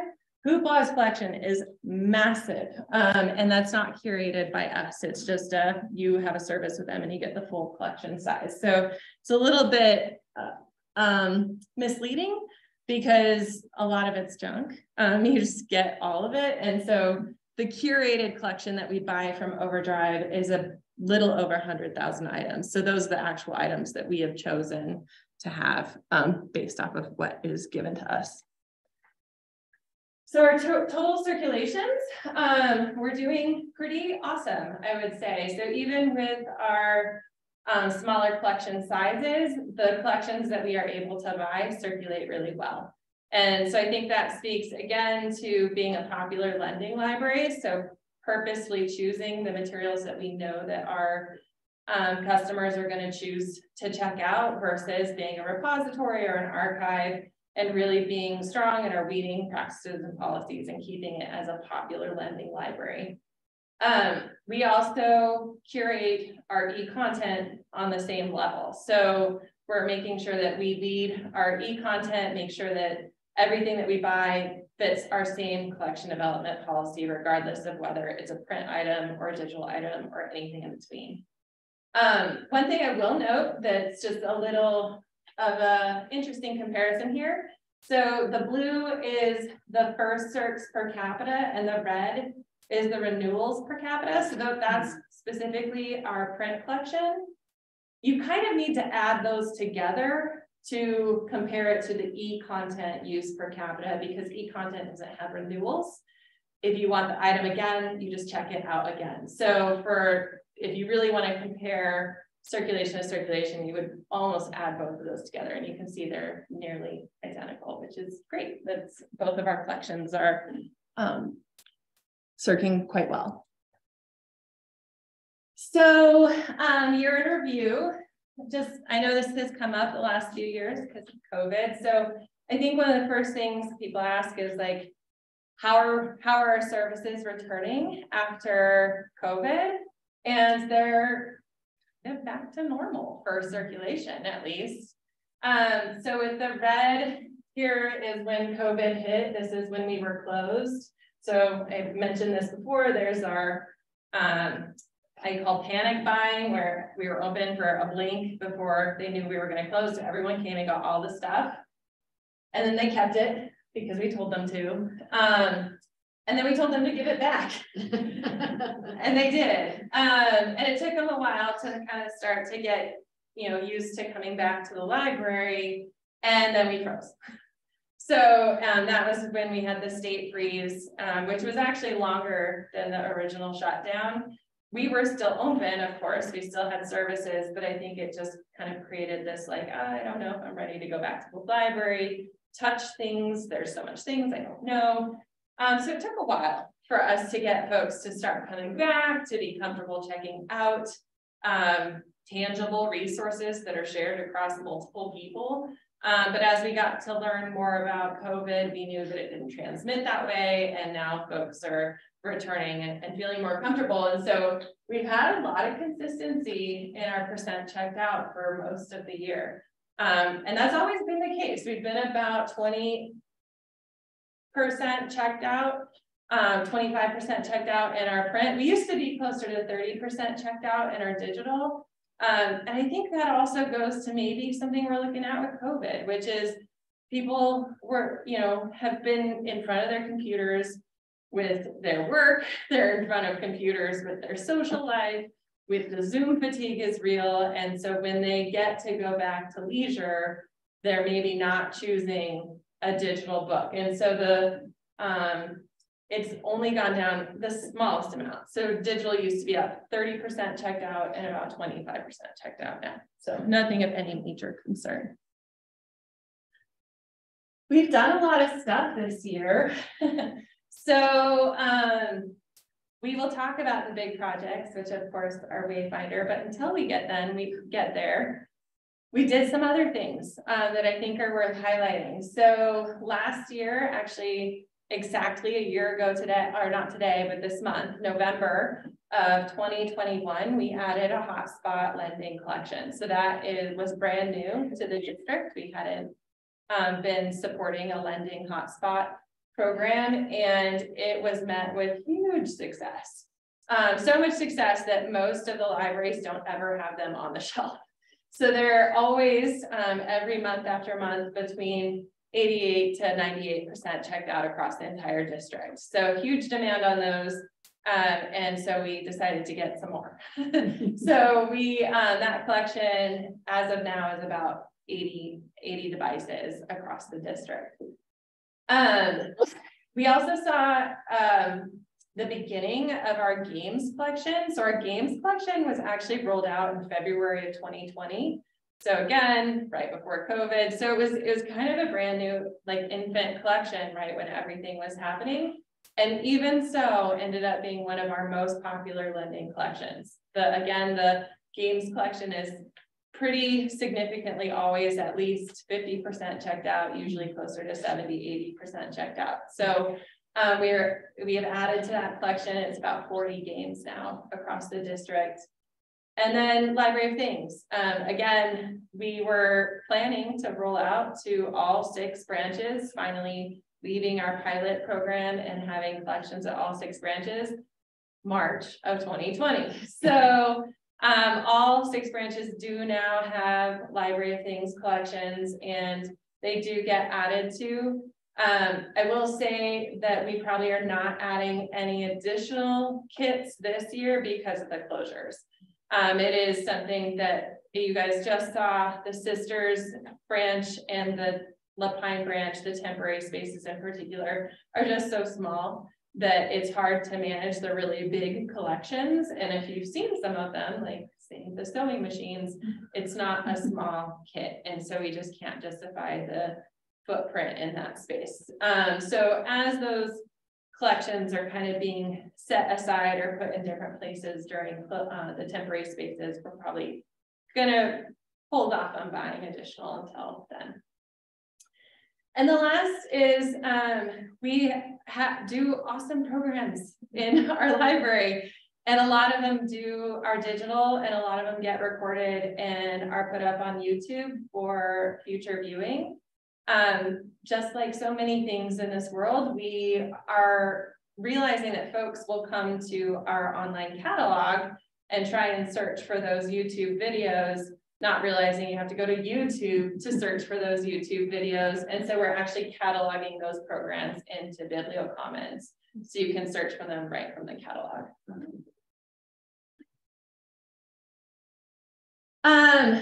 This is a project that actually did complete last year. And I say complete, but we're never really done updating our library catalog. But I felt like it was important to share because I don't know that I ever really touched on it last year. And I do a lot of presentations on this. And so I'm sure the board has heard about this particular project. So I thought it might be worthwhile to check in. So as we were going through COVID life and figuring out what we could do as a department while we really weren't buying as many library materials, one of the things that was front of mind was how to increase better searchability within our library catalog. So as you go into BiblioCommons, what are you typing into the search bar, and are you finding what you're looking for? And some of that has to do with just more sensitive language, i.e. removing, racially charged terms like illegal aliens, but some of them are also like, what is the natural language that people are searching for? So for example, the acronym of BIPOC, people use it all the time now. It is part of our community, it is part of our terminology. It is not a Library of Congress subject heading. Until we went into this project, if you put BIPOC into our catalog, you would have gotten no results at all. You would have gotten 0. And so what are the times that people are searching for things, and how can we make things more visible, creating better searchability, better filtering options for our customers as they're looking for things? So just to highlight that project, this is an example of that BIPOC terminology that was added to our catalog. So again, previous to this project, that resulted in 0 titles came up. It would say, did you mean whatever, and give you like spelling errors. So now we have about almost 5,000 results, which means that the book was either written by a BIPOC author or has a BIPOC protagonist. And now this person can use our BiblioCommons filters and say filter by book, filter by fiction, and you can go to an adult fiction book that has a protagonist of a particular background, meaning that you can find materials that fit whatever lifestyle or background that you're looking for. And what's cool is, as we were going through this project, we had other partnerships with the Central Oregon Black Leaders Assembly. Ricardo was a big partner for us. And so I showed him this when we were done, and he said he was so excited, he posted about it on his Facebook and highlighted the library. So being able to work with our partners to make sure that we're using the right language was really inspiring for us. And another example, so the Seed Keeper, a novel idea read last year was specifically about our Indigenous populations. So one of the things that we decided we needed to do was standardize the language that people are searching for. We had talked with Warm Springs and asked what terms did they refer to themselves as, and they said they prefer Native Americans. Well, in Library of Congress, that was not a standard term. That wasn't something that Library of Congress naturally put into books about our Indigenous populations. So we were able to go through and update those Indigenous terms, always adding Native Americans or Native Americans fiction. So now you can find all of the books that are about our Native populations using one term. And now here we are. So the really big projects that we've been working on is, of course, Wayfinder. So Wayfinder is us moving away from the Dewey Decimal System. I'm sure you have seen all sorts of information about that, but I don't know that I've actually been in front of you to talk about this project just yet. So really high level, our inspiration around moving to Wayfinder was three main bullet points, three main considerations that were important to us as we were looking at our classification systems. So the first for me was that nobody knew how to use it. And I was talking to Anne and Cynthia a little bit while we were on break. A really poignant example is that I have been professionally cataloger for my entire adult life. And even I have to look up the Dewey Decimal System. I don't have it memorized. So if there is somebody in this room that should have this memorized, should be able to say, oh, you're looking for blank, go here, and I can't do it, then that tells you there's something probably wrong with the system. And we see that all the time. People come into the library all the time and they say that the Dewey Decimal System intimidates them and they don't know how to find what it is that they're looking for. And that's the people that will talk to us. There's a lot of people that don't. And I think my biggest concern is that somebody new to libraries or rediscovering libraries would come in and find this system that they are intimidated by, look around and just be like, this isn't for me, and leave and literally never come back. And I think that's probably happening more than we expect. And so as the manager over the collections, it seems pretty important to me that that is a challenge we should definitely address and make sure that people aren't leaving because we put books in the wrong order on the shelf. That seems like something we should fix. The other big one is that we know from research with other libraries and with our own practices with going to a classification system with our picture books that we have a browsing customer base. So as you think about folks that are literary and they like to pick out their new books, they tend to want to look around. A lot of them do have a specific author, but a lot of them don't. A lot of them are just saying, I just want a good book to read. And then they go in and they look around and they find whatever it is that they find, which is why bookstores love this model, because you go in and you might be buying one book, but you end up leaving with 10. Like, how many of us have gone in and bought just one book at a bookstore? Very few of us, and we know it works. And we saw that with our picture books, right? Our picture books were already one of our highest searching collections. And when we went to a genre, it actually increased by 20%. Our goal on that was 5%. So we know that it works. And we know that it works because we're not the only ones. So one of the longest standing libraries that really originally went to a word-based classification system is actually Maricopa County, which covers all of Phoenix, the entire Phoenix metro area. And they did it 20 years ago. And they have said it was the best decision they ever made. Anything is another major name in the game. They were actually threatening to be shut down from city funding, like their entire funding for that entire library district was going away. You will no longer have library services.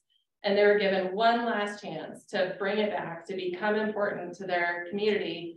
And they went to this system. And now they're one of the most widely recognized libraries in the entire country. So we do know it works. So again, increased circulation is fantastic. And the last reason is because Dewey is broken. And you kind of saw that a little bit in the news release that came out on Monday, but Dewey Decimal System came out 150 years ago. Actually, this year, 1872 is how old that system is. And if you think about the things that have not happened or that have since happened since 1872, again, I was giving an example. When Dewey came up with this system, we were still traveling in horse and buggy. There was no internet, there was no airport travel, there was no automobiles, there wasn't as Robert pointed out, we didn't even have photographs. We're still developing that. So a system that didn't have any of our modern needs accounted for means that as things come about, it gets harder and harder to keep them all together in one place. And so people will wonder, why is this part of this thing over here and this part of this thing over here? Is because we didn't account for any of that. It didn't exist when the Dewey Decimal System came out. So lumping things back, re-looking at how those things are grouped together will better improve the ability to keep like things with like things. So we're moving to Wayfinder, and it's a lot of work. I gave you, and this is just a screenshot of it, but I gave you a printout of the actual system itself. We did create that in-house with a huge amount of help from our community librarians, our project team, the management team. We got feedback from staff. So it is built specifically off of what we believe the needs of Central Oregonians are looking for, and what our customer base would want and need.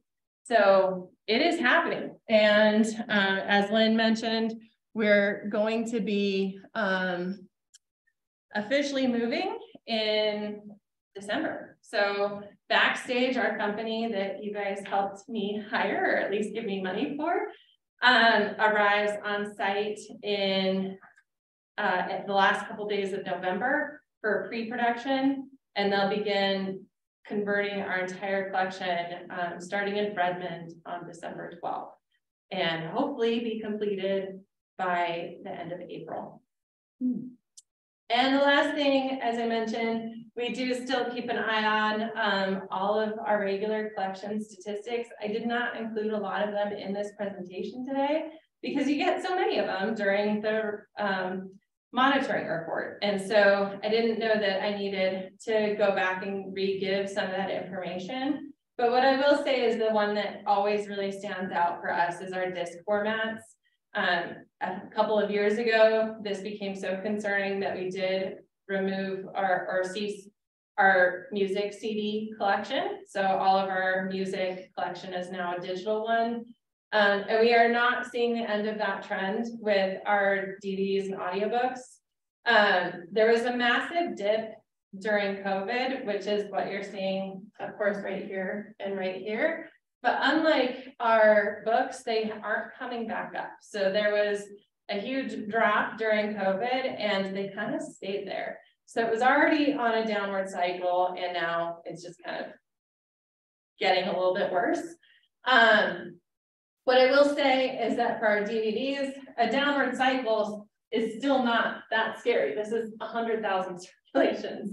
So we're not going to end our DVDs tomorrow. 100,000 circulations is not something to scoff at. We do know our DVD collection is loved and we will continue to support it for many, many years to come.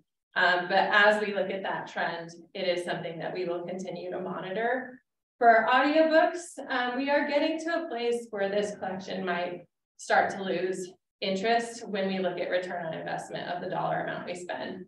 So again, we're hovering at about 20,000 circulations. We're starting to get to a point where we're wondering how much money are we putting towards this collection? How much is it being used? And then of course, seeing the skyrocketed use of the e-audio.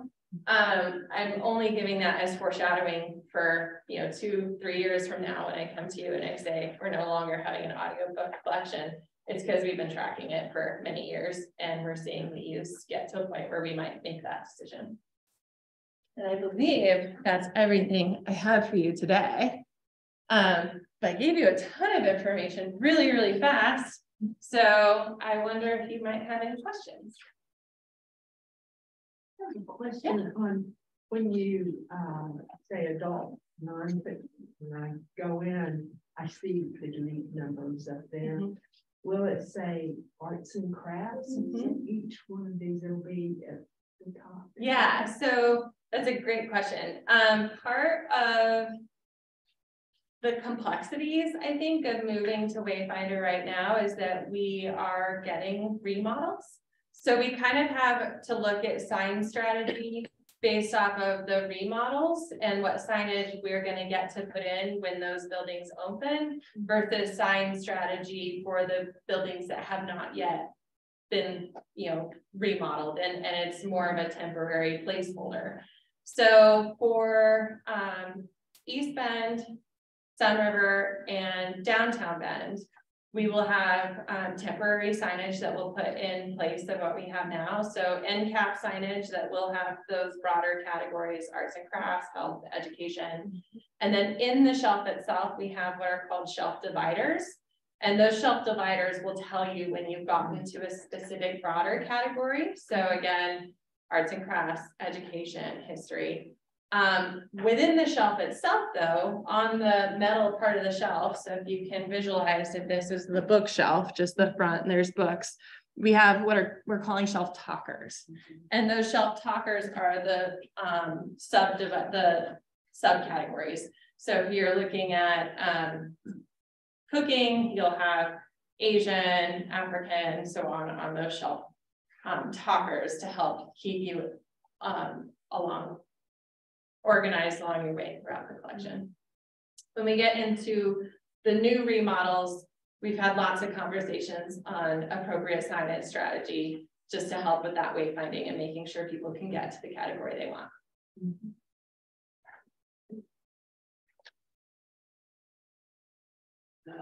I had a question.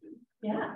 About availability of e-books and e-audio, well, specifically, I guess, e-audio books. When you say that we can't get all the titles, is that because they're not recording the books, or they're recording them and not releasing them to libraries? Both. Yes. So there are a number that are just not being recorded for whatever reason. I think that recording them, and this is me just postulating, can cost a certain amount of money. So you have to have the reader and the recorder and the producer and all that. And so as a publisher is looking at the popularity of a title, if they don't feel like a title is going to be that popular, they might not go through the effort of getting it recorded on e-audio. Right. But to that 15% that are bestsellers that we just can't get, that's specifically libraries. To libraries. And what's happening is that the Audible, so Amazon, is buying proprietary licenses to those titles. So you will go on Amazon and see that it's available as an e-audiobook, and then you'll put in a purchase suggestion to the library and say, how come you don't have this? And it's because Amazon will not license to libraries, obviously. Like, that is clearly against their business model. So they're buying proprietary access to that title, and we legitimately just cannot purchase it for a library. Right. And as far as the ebooks on CD or audiobooks on CD, are publishers curtailing that format? They are, yeah. So similar to large print, fewer and fewer are getting produced in audio, disc audio format. So, and we talked about this too with like the music CDs, where some were only being produced digitally. So when a producer goes and decides to make an audio version of the book, they have now two choices. Are they going to make it for e-audio, or are they making it for disc format, or are they going to make it for both? And very few titles, if they make it to the point where they're going to make the audiobook version, are still choosing to produce that disc version as well. Okay. Yeah. Any other questions? Yeah, let me ask you, are there still differences between publishers in terms of how they would sell or lease or rent? Yes. Libraries? Yeah, so they're all a little different. I have a graphic that I could send to you that's kind of better, easier to describe than like verbalizing it. But very few of them allow for perpetual access, which is where you actually bought a copy. I actually don't think any of the big 5 publishers do perpetual access anymore. Most of them either do every 2 years, you have to renew it, period. If you still want access to it, I don't care if it's still interested, you're gonna have to buy another one. That's a very popular one. The other one is almost worse, which is after 20 circulations, you have to buy another copy of it. So again, if you think about where the crawdad's saying, or maybe our novel idea title, those 20 circulations can go really fast on a really, really popular title. So you're constantly repurchasing that title, depending on what the publisher has decided is the limit to that. It's really more of a rental than a purchase. Is there a cost difference between those two models? There doesn't tend to be. Better. No. And we don't have any choice anyway. It's not like it's one where this title is either this or that. It's just whatever the publisher says. So if you want access to the title, you're kind of constrained. So it's like, the other question I had, any difference between the E and e-audio with respect to the amount of time we're having? As far as our like circulation periods? Yeah, how long we can have them to use and check, you know, are they both 2 years? Yeah, it's pretty much always 2 years. If that's the limit on it, it's not, there isn't really a difference between. So by the title, it's either ebook or e-audio, but they still have time periods. Yes. Exactly the same. Yeah. Yeah. So actually the e-audio would cost us a lot more. Yes. Yes. Yeah, e-audio is probably our most costly collection that we have built. And it's the fastest growing. And it's the fastest growing, yeah. So when it comes back for you to money for money, You will know why. in a couple of years, and you know, just remember this. I know from going to ALA that there are big working groups nationally and internationally addressing this problem. And you mentioned the suit in Maryland, but there were a bunch of other states that were trying. And so that effort is still ongoing. I think so. I know with the Maryland suit that's pretty much quashed. It went up to the Maryland Supreme Court, and the Supreme Court said you don't have standing or grounds because of consumer law. And so I think that was a big blow to efforts, because there was a hope, and maybe a higher level of hope than we should have had, that they were going to win that. And then we would have had precedent and been able to build those cases at other states, because that Maryland suit was lost. I think that a lot of re-strategizing is happening, but I'm not in those states, so I don't 100% know. And I know that we don't have anything on the docket in Oregon right now to try and address it. Because it almost is a national, it's almost a freedom of information or freedom of speech issue, but it's been relegated to state by state almost by the efforts so far. Yeah. There really is no way for anybody to donate ebooks, is there? No. Or ebook or e-audio. That's again kind of part of the disparity, is that if you buy an ebook or an e-audio, it lives with you, right? You can share it, you can get rid of it, you can donate that actually, but you can't donate it to a library. That we don't get to have access to that. So you can't make the library part of your family sharing. No. If we want to get sued. Yeah.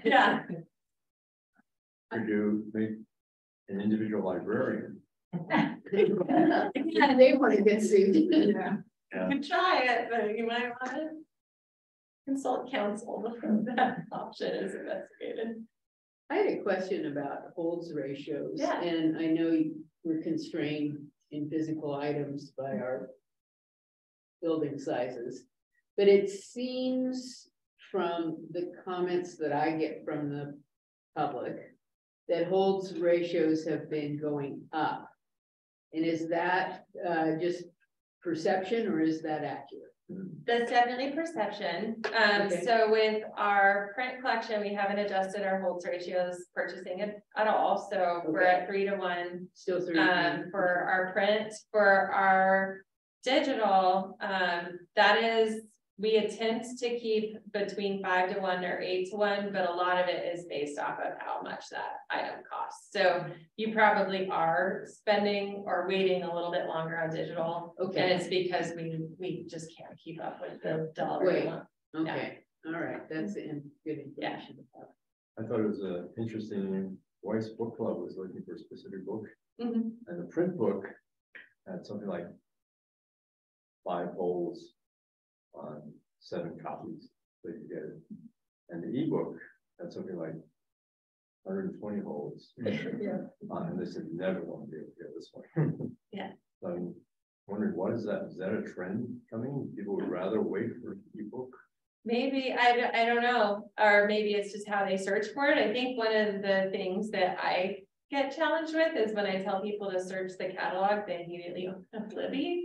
And so knowing that like we have more than ebooks, you know, like you can go to, you know, the online catalog and see if we have it available in another format. We also, what I find interesting is when we talk about our e-content, they'll again pretty much immediately go to Overdrive, which is great, but we also have Hoopla, which has no wait time. So I'm always trying to tell people, you know, look at Overdrive, but don't forget to look at Hoopla because you're not going to have to wait for that title or Hoopla. I had a question on the challenge. What kind of data do we have in terms of the challenges in our collection? I keep records of every single title that we get either, well, so this goes a little bit into an education component. There's a variety of different types of challenges. So the first is a verbalization of a concern. And we get concerns, I would say, on a somewhat consistent basis, but that's not a challenge, right? That's just somebody saying, I found something that doesn't fit my needs and help me find something else. And so we don't record that. That's not somebody asking content to be removed. It's really the impetus of this should not exist in your library collection that leads us to the definition of a challenge. We do encourage staff to tell us when those challenges happen, both through the reconsideration form. That's our official challenge, is when we've gotten a reconsideration form. But also if somebody's getting unruly on social media or causing an uproar at a service desk, those are all times that, you know, the heads up is helpful and it's good to know. So as those come to me, I keep track of every single one of them. So I have all of the data on every challenge that we've gotten since I've been here. I'm thinking more of other specific categories of books. For us, challenge. well, I would say nationwide, the content is almost exclusively LGBTQ, BIPOC, or police relations. I mean, that's universally across the board what is getting challenged nationwide. For us here at Deschutes, I would say we do get some concern about, you know, LGBTQ, some concern about race. What's interesting is we didn't actually have any official challenges last year. So not one reconsideration form was turned in. We did have some unofficial challenges, again, these people being unruly on social media or at service desks that I heard about, just to have a bit of a heads up in case we did get a reconsideration form, but those never came in. So I think a lot of it is speaks to the education of our staff and the ability to handle challenges and to, stand up for intellectual freedom, but also hopefully our community and realizing you're probably going to find something that you don't agree with. I know I do, but that doesn't mean that nobody else should have that. And so being able to bridge that gap of like, I don't want it is very, very different than this shouldn't exist. So we're not saying challenges specifically towards or weighted towards graphic novels. We haven't gotten any official challenges last year. Nationwide?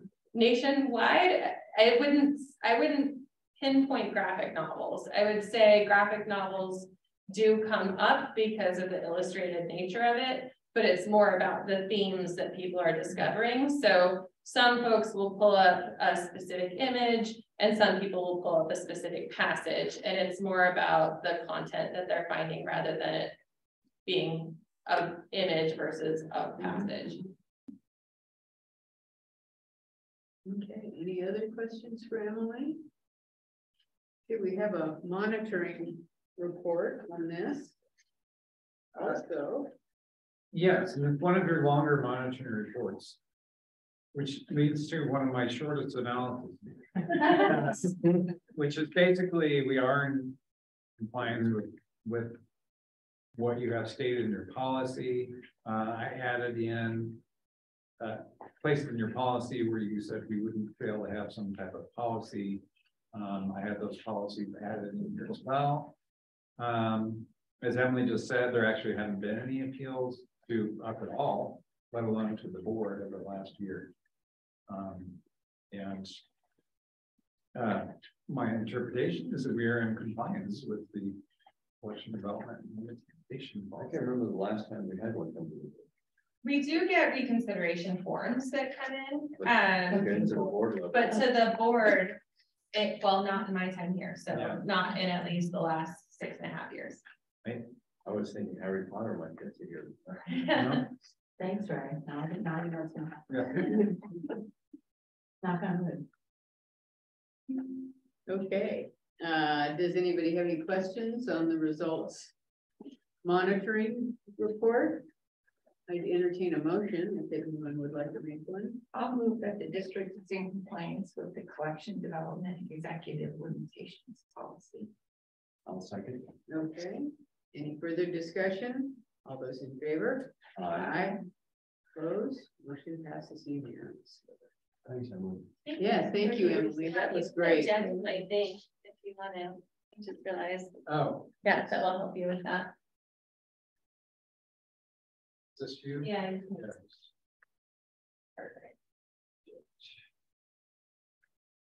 They have to close the PowerPoint first. That's okay. Oh. I don't need it saved. Well, no, it's not letting it eject. It was better than Jack. Just pull it away. Just pull it out. Yeah, just pull it out. It's not gonna hurt anything. Yeah, Okay. yeah, there you go. Okay, next up is first quarter financials. Robert. Hello, everyone. So I don't have anything to show you on the board, but hopefully you saw in your board packets our first quarter financials. Just the standard setup here is that this is focused strictly on the months from July through September of our current fiscal year, and all of the measurements against budget will also be measured against the budget that was adopted for the current fiscal year. This year, the financial report from our auditor for last fiscal year, the annual report, will be presented at next month's meeting. So if you look at this report, it follows that standard format that we've been presenting for quite a while now. We start with the cash reconciliation report. And as a reminder, this is a modified accrual basis. So it's not just what money do we have in our bank accounts, but also what money coming in is anticipated in the short term and what money outflows in the short term as well in terms of the cash position. So things in addition to different account balances that we include are what are some of the other receivables that we're anticipating? What are some of the prepaid expenses that we've got booked, or things in the accounts payable that are ready to go out the door in the next week to 2 weeks with our accounts payable warrant signings. So if you look at this cash reconciliation report, you see our various accounts here, and I'll just highlight a couple things that stand out as being either higher or lower than we typically see in a quarter. In general, what we're looking at here in the grants and other district receivables, we were able to book all of the annual receivables that we typically do in a fiscal year. So that's our agreements with Jefferson County and Crook County for the interlibrary system, our agreements with the county of Deschutes for the law library. So all of those show up in that balance of grants and other district receivables because we booked it in Q1, and then we actually got the payments from them in Q2. And then let's see, another thing to highlight for you is that deposits and prepaid expenses are considerably higher than what you would typically see in a quarter. The reason for that is, if you recall, a few months back, one of the things that Greg brought to the board for the construction projects was a 3-year, what we call a DSIP, or it's a district supply insurance program for the construction projects. That's a 3-year insurance policy. So most of that money is showing up as a prepaid because it's for either this fiscal year or next fiscal year, or even the following fiscal year. So it's a big chunk of that 1.5 million of prepaid is actually the 1.6 million that we did for the 3-year policy minus the amount that we took credit for as an expenditure last year.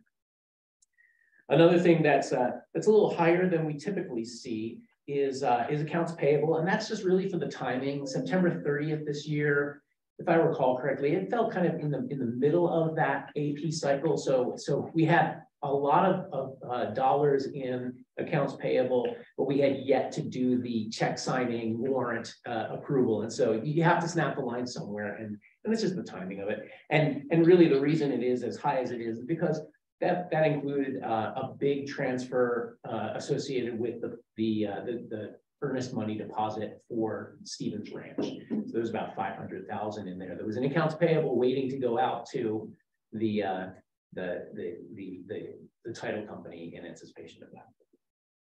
Everything else looked normal, nothing notable other than that. One thing I will highlight for this, and we'll see it in the quarterly for the fund as well, is that debt service fund. So you see that we're carrying a balance in the modified accrual basis of just shy of 3 million. That's mainly carryover funds, unspent cash from tax assessment from last year.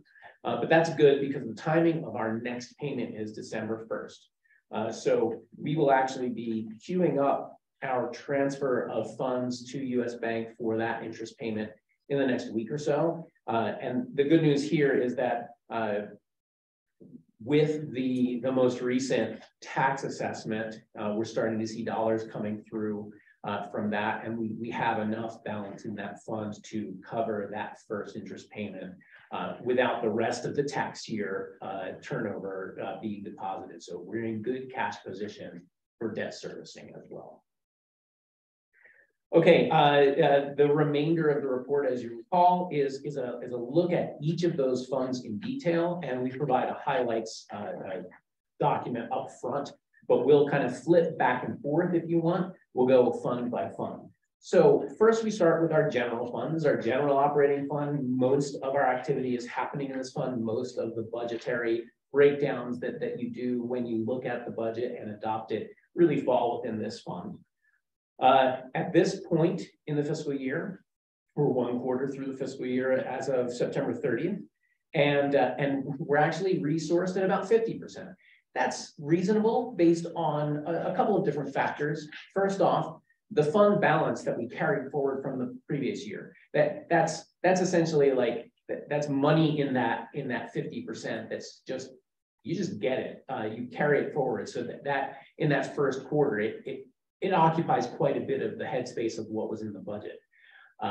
The current taxes is very low, as you would expect, because we don't see that assessment really start rolling in until November. The vast majority of our tax turnover happens in November and December, and then there's several other big deposits at the quarters, but really at the end of Q2, we should see ourselves almost fully funded on previous or on current taxes as well. But right now we see it down at 1%. The other 2 rows that you see at 100% that are tracking very high are that contract with other districts that I mentioned for Jefferson and Crook, and the law library.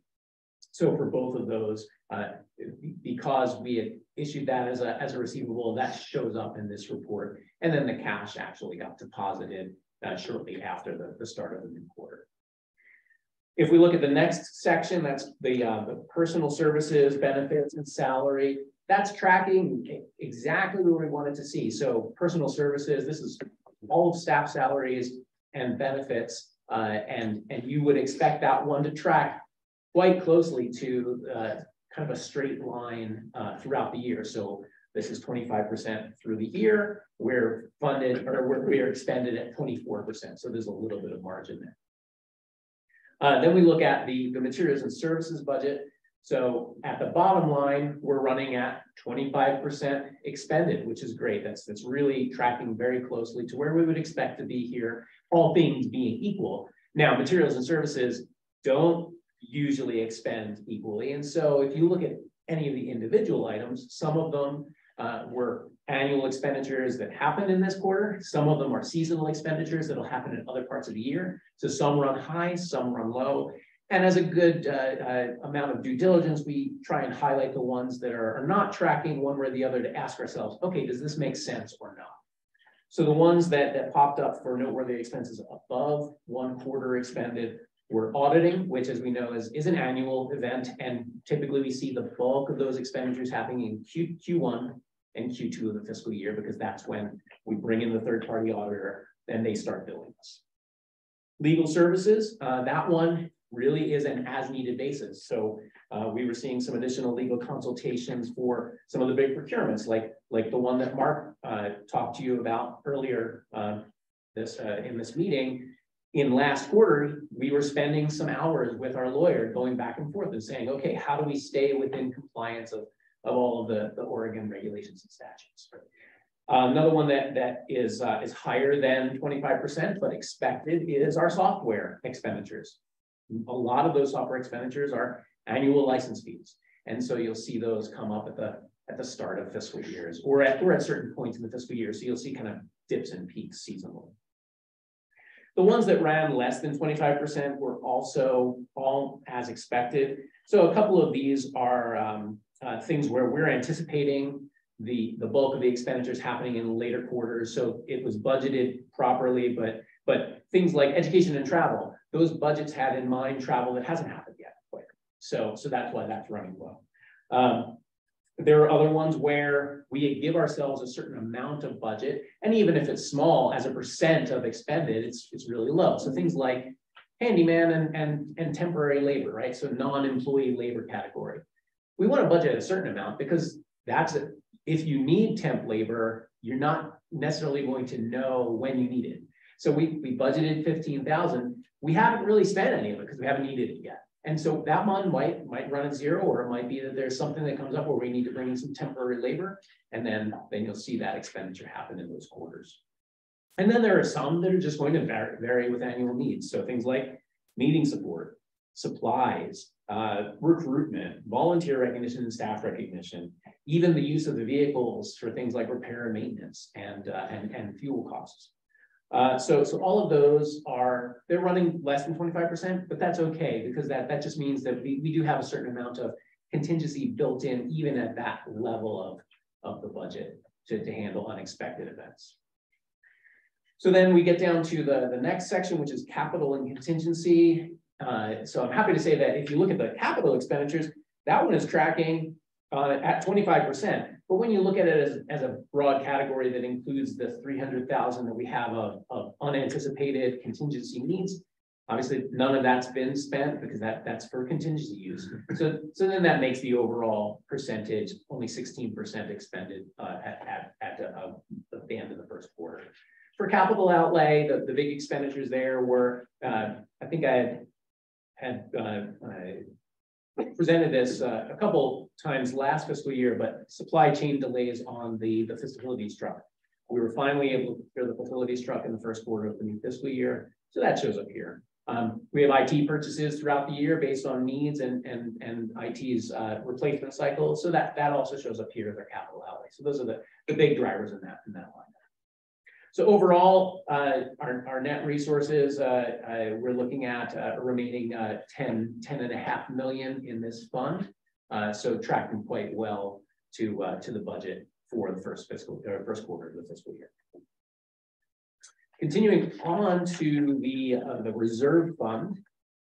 So the reserve fund, and this will be a theme you'll see in all the rest of the funds. When we put together the budget, the Federal Reserve had not raised interest rates 4 times in the intervening months, right? And so we put together a budget that conservatively estimated our interest revenue. I'm happy to report that we have met or exceeded our annual interest revenue for pretty much all of the funds in the first quarter, based on just the higher interest rates. And that flows down for us as a district in the interest that we receive from the local government investment portfolio, the LGIP, or the investment pool, where the bulk of our money resides. And that's run by the state of Oregon and tracks very closely to fluctuations in prime interest rate. For the reserve fund, we're essentially fully funded at this point in terms of our revenue. So what we budgeted is what we carried over, and then we're going to blow out the interest. And then in terms of expenditures, no expenditures to date. So if you'll recall, what was adopted in the budget for the reserve fund for this year for expenditures, it was related to the procurement of mobile library vehicles, and that we won't see that posted here until those vehicles arrive and we pay the bills.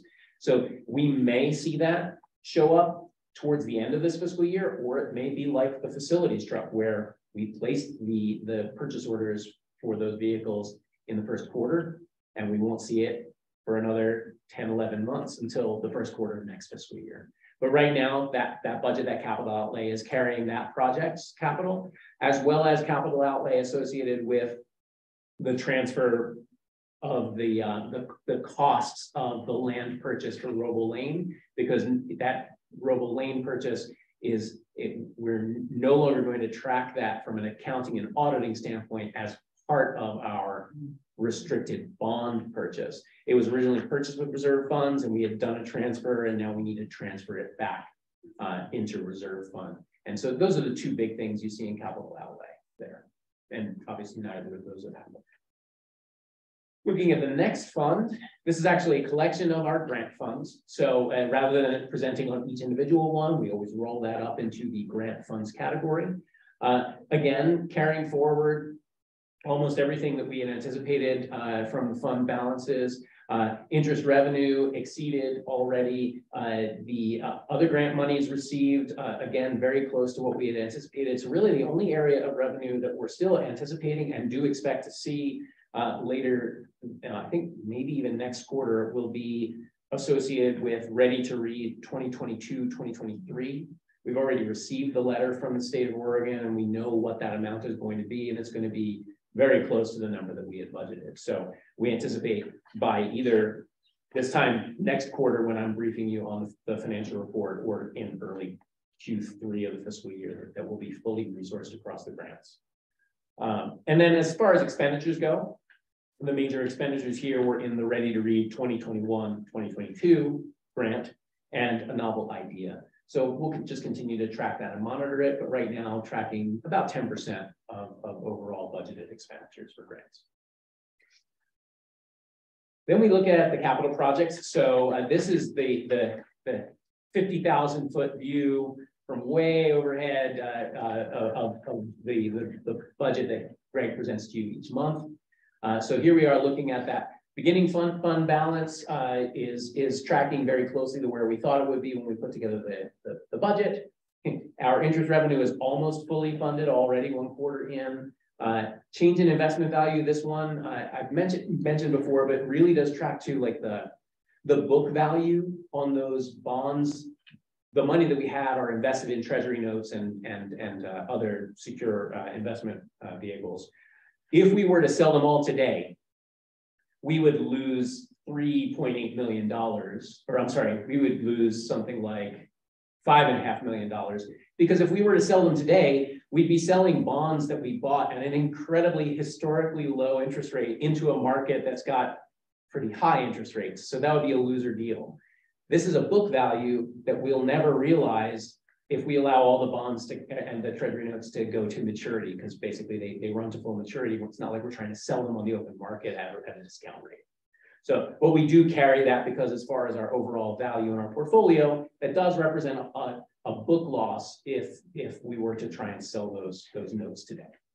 And if that makes you panic when you see it, I panicked the first 3 quarters until I finally got used to it. Yeah. So it's interesting and it's a good double check actually. Every month I receive a document from our investment broker that also shows us what our realized interest would be were we to sell were we to carry all these treasury notes to maturity.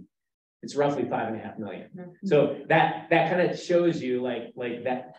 Okay, this passes the smell test, right? Because like that's what they're worth if we keep them, which means that's what we'd have to offer as a discount to somebody to buy them off of us compared to getting something fresh off the market, okay? Materials and services and capital outlay. So obviously in this capital project, capital outlay is going to be the big expenditure. We're not seeing a lot relative to 25% through the year, but obviously this is one where we are expecting to see some pretty big fluctuations throughout this fiscal year because we haven't started construction and we're anticipating we will start construction in Q3 of this fiscal year. We haven't started paying leases on these temporary buildings. We will start paying leases at the end of Q2 and the start of Q3. So we'll start to see those expenditures that we budgeted for showing up on both materials and services for things like leasing space, or in capital outlay where we're seeing like construction fees really starting to hit for all of the trades that are looking. Okay, and that leaves us with the final fund that we track right now, which is our debt service fund. This is the one that is where we retain the special tax assessment associated with the bond measure. And we use that money only to service the bond, and it's a 6-month payment cycle. So in the budget, we have one interest payment scheduled for December 1st. And then we have an interest plus principal payment scheduled for June 1st of this fiscal year. And so in Q1, obviously, none of those expenditures have been realized. We're sitting at 0% expenditures. In Q2, we should see that first interest payment of $3.2 million post. And as I mentioned at the top, right now we're resourced at $2.9 million as of September 30th. But as of today, when the November tax assessments are starting to roll in, we're sitting in closer to like $4 million. So more than enough to make that December interest payment on the bond. And then as far as the carry forward, our beginning fund balance is exactly where we thought it would be, because this is a really simple fund, right? We know what we're paying. We know what we're taking in more or less. So we were really able to hit that mark pretty well in terms of our anticipated fund balance. All right. Any questions? Any questions, anyone? Good job. Yeah, no, very clear. Yeah. If you have one takeaway from this, and I hope this is with every quarter, is that we're in really good financial shape. Things are tracking the way we expect them to, even places where they're not tracking to a 25% benchmark. They're all things that make sense for why they would be lower or higher. And in terms of resources and funding, this district is very fortunate to be very well funded for the needs that we have. And so we're in good, healthy financial shape for the current fiscal year. Right. Good ending point for the main part of the meeting. Thank you. So do we have library news, Tom? We do. We applied for the Special Districts Association Outstanding Special District Program Award. And we won. And it was for innovative projects and programs, outstanding. Well, get to what we did. Basically, we did this for our performance management program that our HR team put together. And they've done a lot of work to really set up how we're doing our evaluations of staff and what that looks like. And they set up a really dynamic program for us that helps that process, helps make it a more two-way conversation when we're having evaluations, and where the person that's being evaluated has a lot of chance to have input into what it looks like. And so we're very excited that we're recognized for that. So That's great. that's our big news. And all the other news you've heard. The news is we're very, very busy doing some major changes right now. So. All right, thank you. And I don't have any foundation news. Things are busy. We've got Novel Idea Unveiled event coming up next month on the 3rd at 6 p.m. at the Downtown Bend Library. And if you've never been, it's a great time. It's so much fun if you've never been. Yeah, it's a great party, and I know that this is going to be a really exciting one for many reasons, but part of it is being able to get back together and to do this, and I know people have missed it. This is very exciting. The plan that you guys have created is wonderful. Right. It's our 20th year. It's our 20th anniversary, which is hard to believe, but so this should be one you should come to. Yeah. And even if you have come, you should come. We've come a long way. So, all right, that's all I've got for that. Are there any critical communications the board needs to direct Todd to make from what we talked about? So the only one I identify comes from the temporary library spaces, which we are already on Right. tracking how we're letting our community know about changes. Right. Okay. Self-review of the meeting. Bunny, do you want to start since you're at the far end? Yeah. Well, I just wanted to say thanks always to Greg for his analysis and what's happening.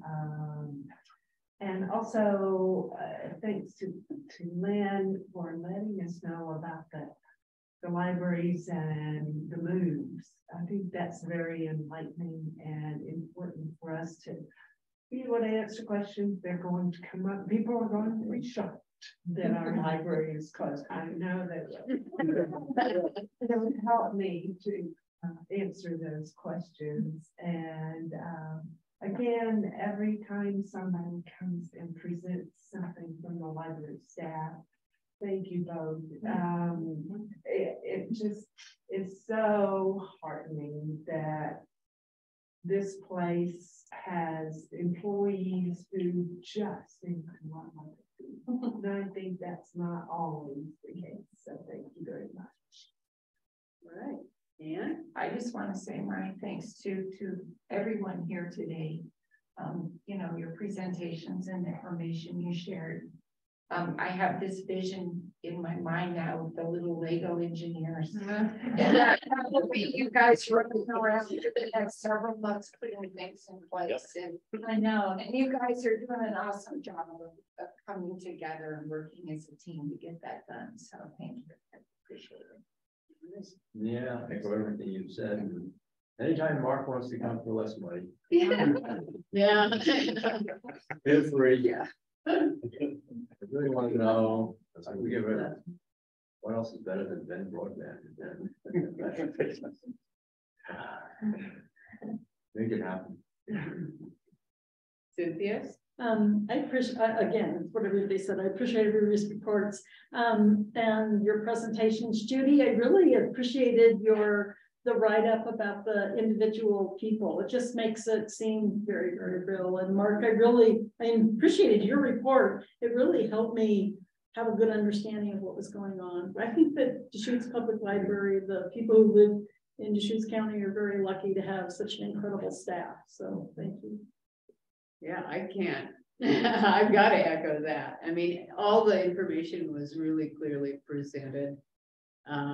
And it just makes me appreciate how much is going on. We see kind of the top layer of this, and there is so much work that is underneath all of this by so many people. And it's good, thoughtful work. I mean, that just comes through in every presentation, that what we're doing is well thought out and backed up by good policy. And we just have an incredible staff here. So I just want to voice my appreciation. And I also want to say thank you to the board for a good, productive work session. I think we had some really good discussions, and I think it's that ongoing willingness to ask questions, to be transparent, to work together cooperatively to do our work, that is really serves this board well now and in the future. So thank you for that good work session. Todd? Yeah, I just want to say from our work session this morning, so heartening to have such a dedicated board that's digging into issues and really thinking about things for our community. And then just to sit back and have you see what I see every day. A staff that is just operating at such a high level. We are very lucky. Our people of Deschutes County are very lucky that we have so many people looking out for them. I don't know if I should thank you or Emily, but I appreciate it every year. You know, you guys put in the Library Bill of Rights and the Freedom to Read statement. I read it. I read it every single year, and it's such an important thing for us to always go back and review and remember those, and to remember that this thing was started back in 1953. Yeah, it is important, and a lot of these presentations are at the core of what we do, and we get, you know, what we talk about in the meetings obviously is important because it's moving us forward, but as far as the core value that the libraries provide to our community and the important work that's going on in providing people with the materials and the information they need to live their lives, I mean, it's outstanding. And so reports from the staff really reinforce, and here's what's going on in our service to the public, and it is always really inspirational. Thank you. I want to say one thing real quick, is that we are very lucky for the staff and all, but it just doesn't come with luck. It comes with people hiring people as an ADJOURN. Thank you. Yeah. My big reminder for you, next month, we will be at the East End Library. I hope you will remind us. You'll get it. You'll get multiple reminders, but that's your first one. All right. Thanks so much. With that, I'll adjourn the meeting. I like this giant yellow highlight across the location on the agenda.